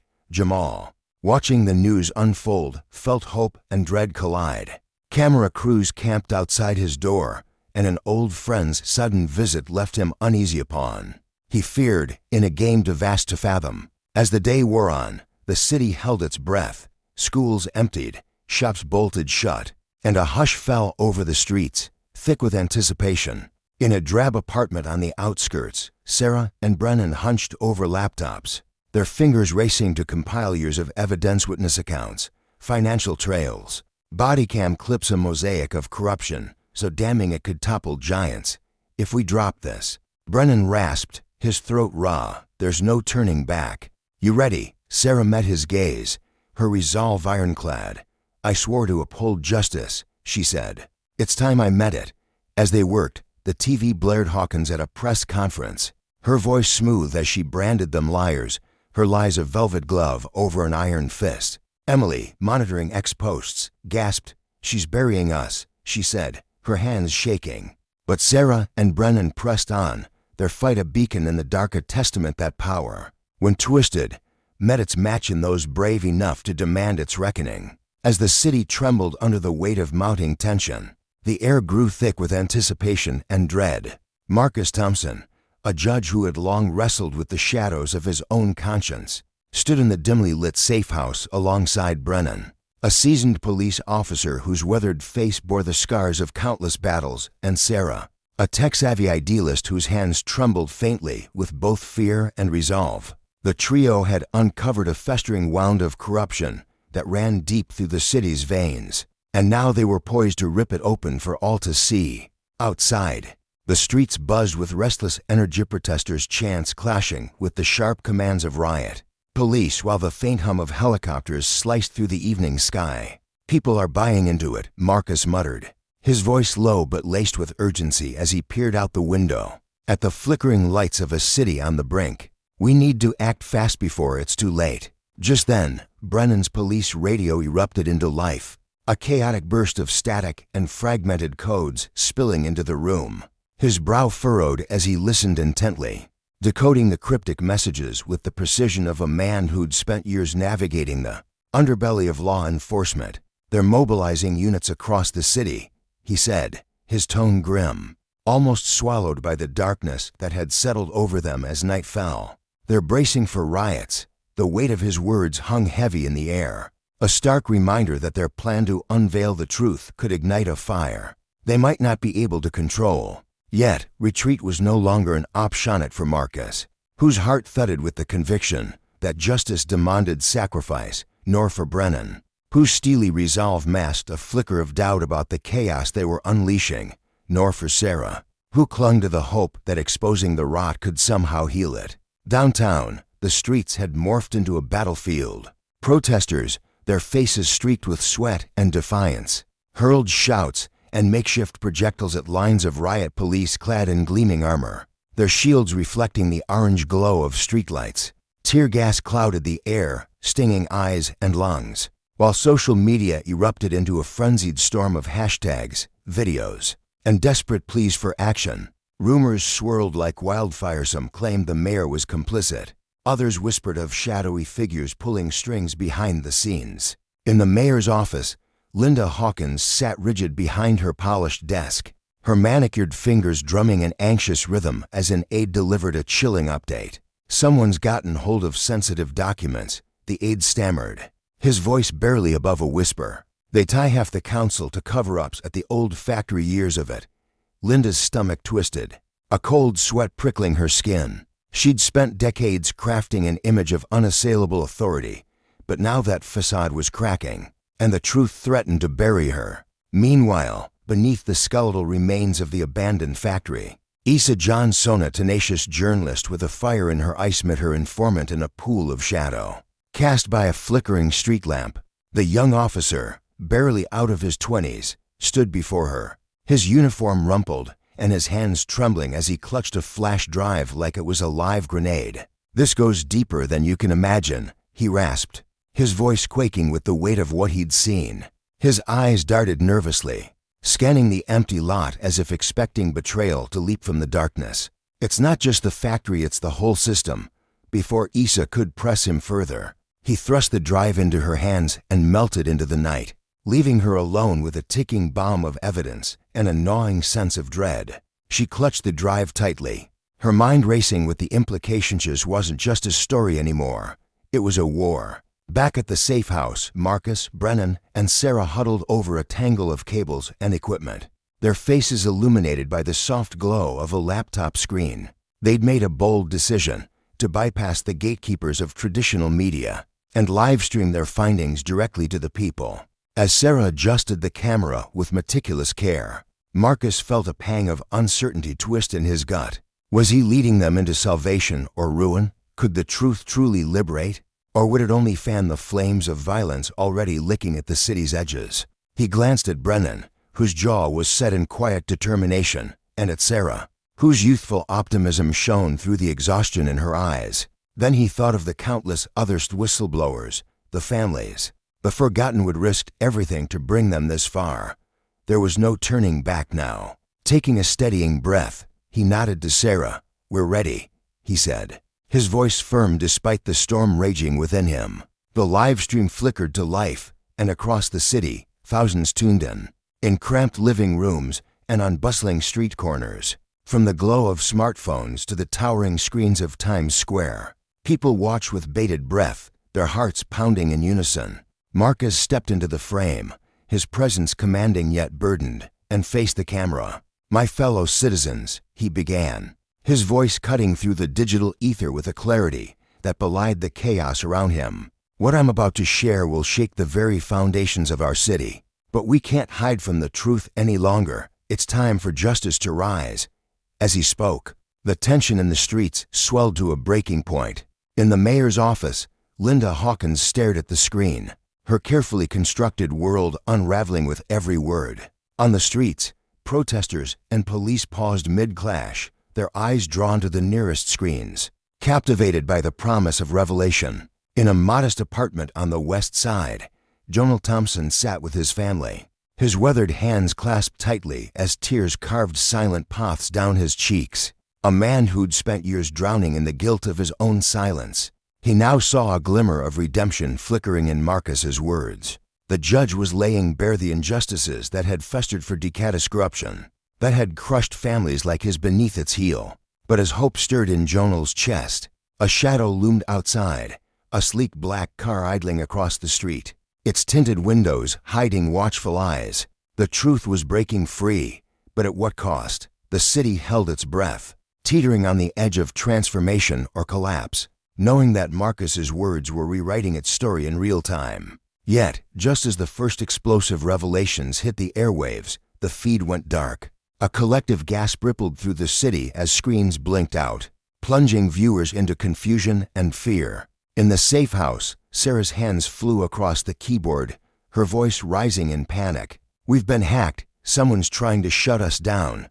Brennan's radio crackled again, spitting out garbled orders through the static in all units, call signaling. Something massive unfolding downtown. "We need to move," Brennan said, his face a mask of grim resolve as he grabbed his jacket. "Whatever's happening, it's no accident." As they scrambled to leave, Marcus's phone buzzed insistently. It was Issa, her voice taut with urgency. "Judge, you need to see this. Meet me at the old courthouse and watch your back. The streets are a madhouse." Outside, the abrupt end to the live stream had lit a match to the city's simmering unrest. Rumors raced through the crowd. Some swore Marcus had been arrested. Others whispered he'd been silenced for good. Protesters flooded the streets, their peaceful marches spiraling into frenzied clashes as misinformation fueled their fury. In City Hall, Linda Hawkins seized the moment, her mind spinning with ruthless calculation. "Spin this," she snapped at her rattled staff. make them look like agitators peddling Sunstable, dangerous. But as her team scrambled to weave a new narrative, her phone rang with a call that turned her blood to ice. The mysterious informant who'd been feeding her scraps of intel now demanded a meeting. "I've got something that'll end this for good," the voice hissed, dripping with menace. "But it'll cost you."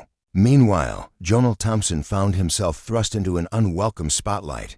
Word had spread that he was the young man tied to Marcus's revelations, and reporters swarmed his doorstep, their cameras flashing like vultures circling a kill.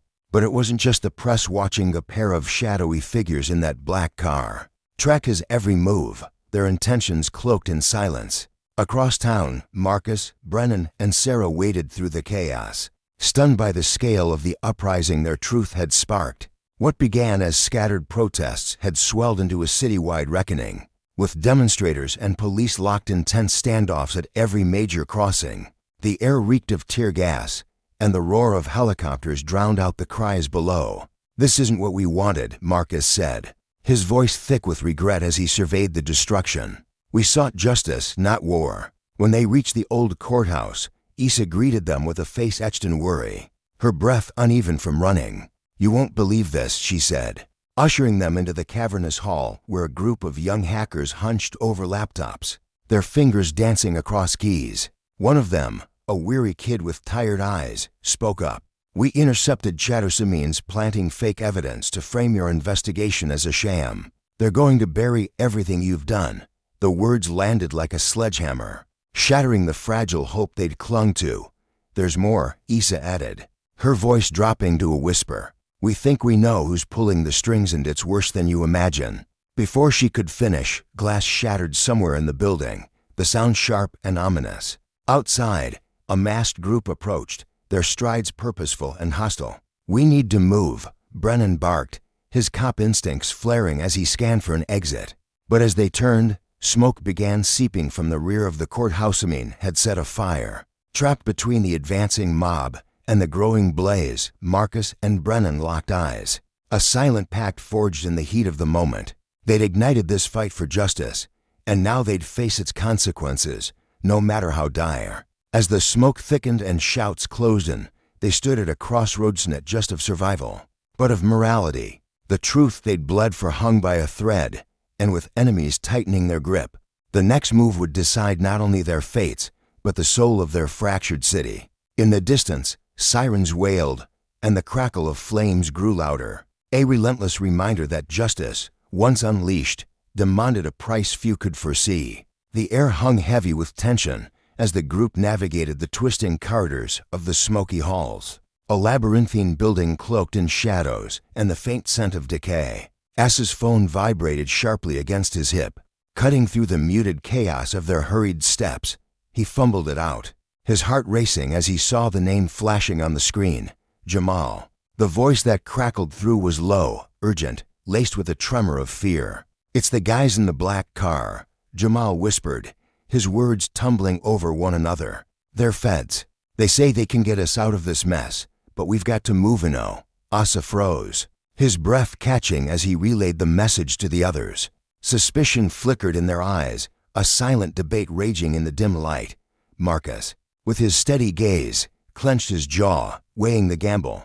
Brennan, ever the pragmatist, shifted uneasily, his hand brushing the holster at his side. Time was slipping through their fingers like sand, and with the distant roar of the riot growing fainter, they had no choice but to roll the dice. With a nod, they placed their trust in this fragile lifeline. Brennan took the lead, his memory of the building's layout a beacon in the gloom.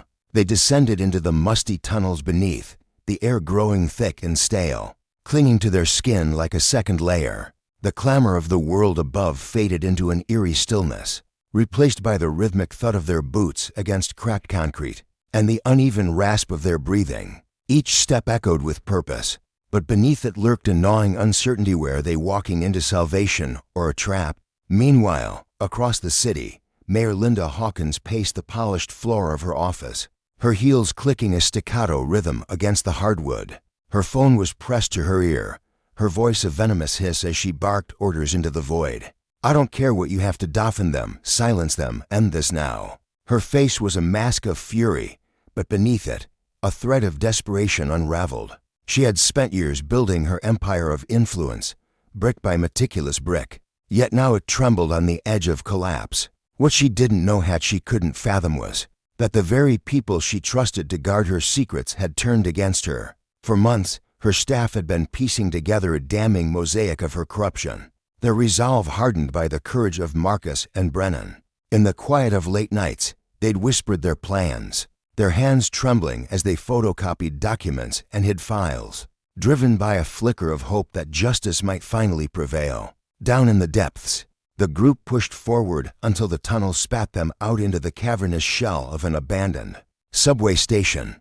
The air was cool and damp, the walls streaked with rust and graffiti, a forgotten relic of the city's past. To their astonishment, Jamal stood waiting, his lean frame silhouetted against the flickering light of a lantern. Beside him were federal agents, their faces stern but resolute, clad in dark jackets that seemed to absorb the shadows. The lead agent stepped forward, his voice steady as he addressed the weary group. "We've been digging into the city's rot for years, sire. Fight gave us the crack we needed to blow it wide open. We're here to back you up and see this through." Relief washed over Marcus like a tide, though it was tempered by the weight of what lay ahead. Brennan's shoulders relaxed slightly, but his eyes remained sharp, scanning the agents for any hint of betrayal. With the Fed's resources now at their disposal, they wasted no time. Under the agent's protection, Marcus and Brennan rigged a secure broadcast from the station's crumbling platform, their voices soon to pierce the city's silence. As they went live, the streets above fell still, every ear straining to catch the words that would shatter the illusion of order. Marcus stood tall, his presence commanding despite the exhaustion etched into his features. He laid out the evidence with surgical precision, each fact a dagger thrust into the heart of the city's corruption. Brennan flanked him, his hands clasped tightly behind his back, his mind racing as he watched the feed flicker across makeshift screens. The federal investigation bolstered their claims, revealing a sprawling network of deceit that stretched far beyond a single miscarriage of justice. High-ranking officials, including Mayor Hawkins, were ensnared in the web, their names read aloud like a roll call of the damned. But the air grew thick with anticipation when Brennan stepped into the spotlight, his broad frame casting a long shadow. His voice trembled, not with fear, but with the burden of truth. "I'm not just here to point fingers," he said, his eyes glistening with unshed tears. "I was part of this machine, years of turning a blind eye, of upholding a system I knew was broken. I'm confessing my sins today, because we all have to own our share if we want something better." The rawness of his words struck like lightning, reverberating through living rooms and street corners. People who had been ready to hurl bricks paused, their anger softened by this unexpected vulnerability. Across the city, a wave of quiet reflection replaced the shouts of rage. As the broadcast rolled on, an extraordinary scene unfolded. Police officers, stirred by Brennan's honesty, began to break ranks. One by one, they approached microphones and cameras, their badges glinting under harsh lights as they shared their own tales of coercion and compromise. The thin blue line, once an impenetrable shield for corruption, fractured before the eyes of a stunned populace. In City Hall, Linda Hawkins sat frozen, her office a gilded cage. The television blared the broadcast, each revelation a hammer blow to her crumbling reign.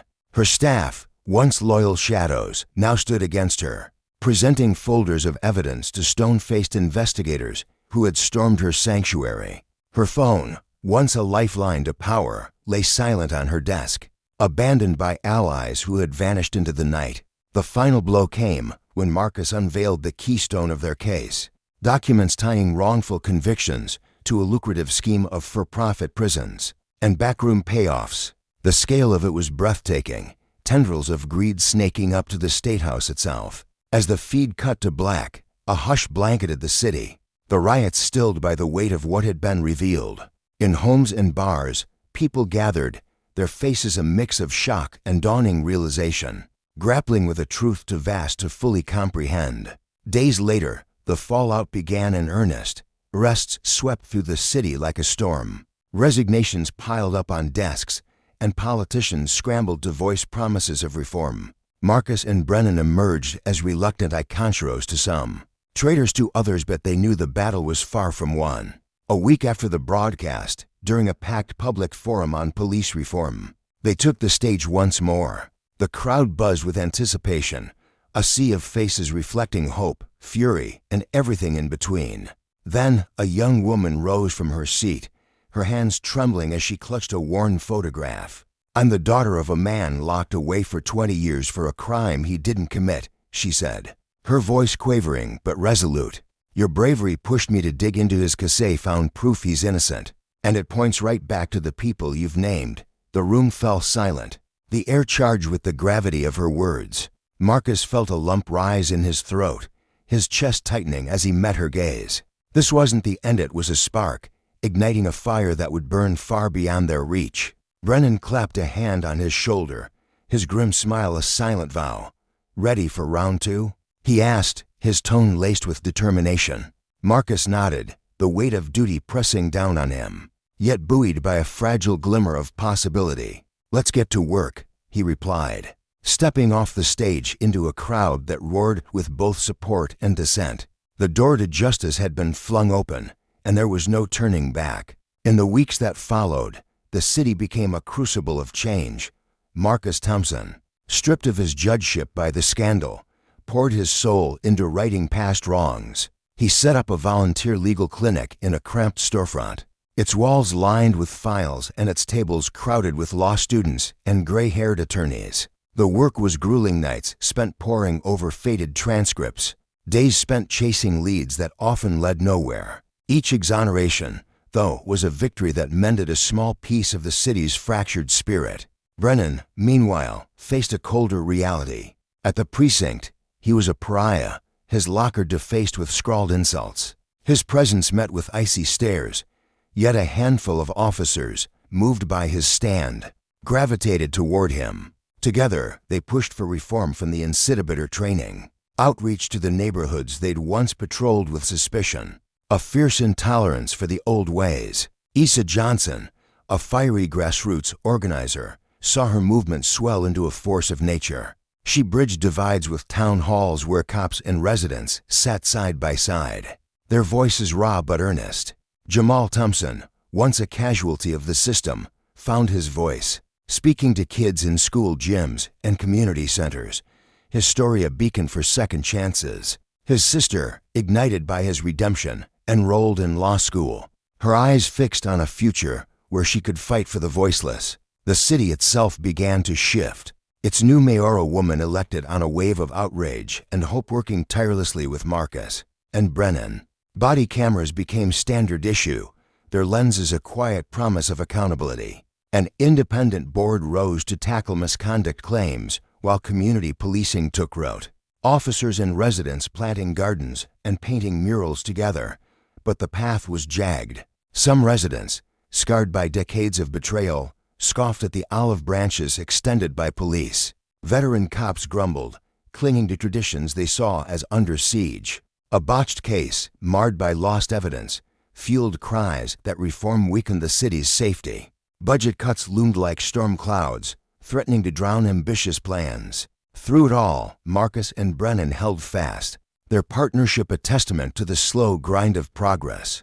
They clashed often, their voices rising over coffee-stained tables, but their shared mission to dismantle a system that had preyed on the powerless kept them tethered. A year later, they stood before the state legislature, testifying for a sweeping justice reform bill born of their struggle. Marcus glanced at Brennan, his voice soft with reflection. "I thought exposing the truth would fix it. Allie didn't see how deep the real fight would go." Brennan's eyes held a quiet understanding. "It's not a single strike, it's a marathon. We're just lacing up." The hearing was a battleground, powerful lobbies railing against change. But Jamal's testimony, his calm recounting of a life stolen and reclaimed, melted the scales. The bill passed, flawed but alive, a seed planted in rocky soil. The ripples spread beyond their city, other towns reaching out, a national dialogue swelling with urgency. Marcus traveled, speaking to lawyers and students about the cost of complicity, while Brennan consulted with departments, his gruff pragmatism shaping new standards. In quiet moments, though, the change shone brightest, an officer talking down a tense standoff. A judge pausing to hear a defendant's truth, neighbors and cops laughing over a shared project. 2 years after that fateful night, Marcus and Brennan sat in a diner. The clatter of dishes a familiar hum. Outside, the street buzzed with life flyers for police community games, posters for town meetings. "We've come far," Marcus said, pride threading his words. Brennan nodded, but his gaze drifted thoughtful. "Yeah, but the road's still long." A young woman approached, her steps tentative. "Are you Judge Thompson and Officer Brennan?" she asked, her voice a fragile thread. They nodded. "Curious, my brother's free because of Yao's home, piecing his life back together. You gave us hope." She slipped away, leaving them in a stunned silence. Brennan broke it first, his voice rough. "Some days, I wonder if it's worth the toll." Then something like that happens. Marcus met his eyes, resolve hardening. "That's why we don't stop." They stepped into the sunlight. The city sprawling before them, a place transformed, yet still aching for more. Their fight had lit a flame, one that burned in countless hearts. A reminder that justice isn't a gift bestowed, but a garden tended through relentless, unflinching effort. The lesson was clear: power abused breeds ruin, but courage, wielded with purpose, can mend what's broken and build anew.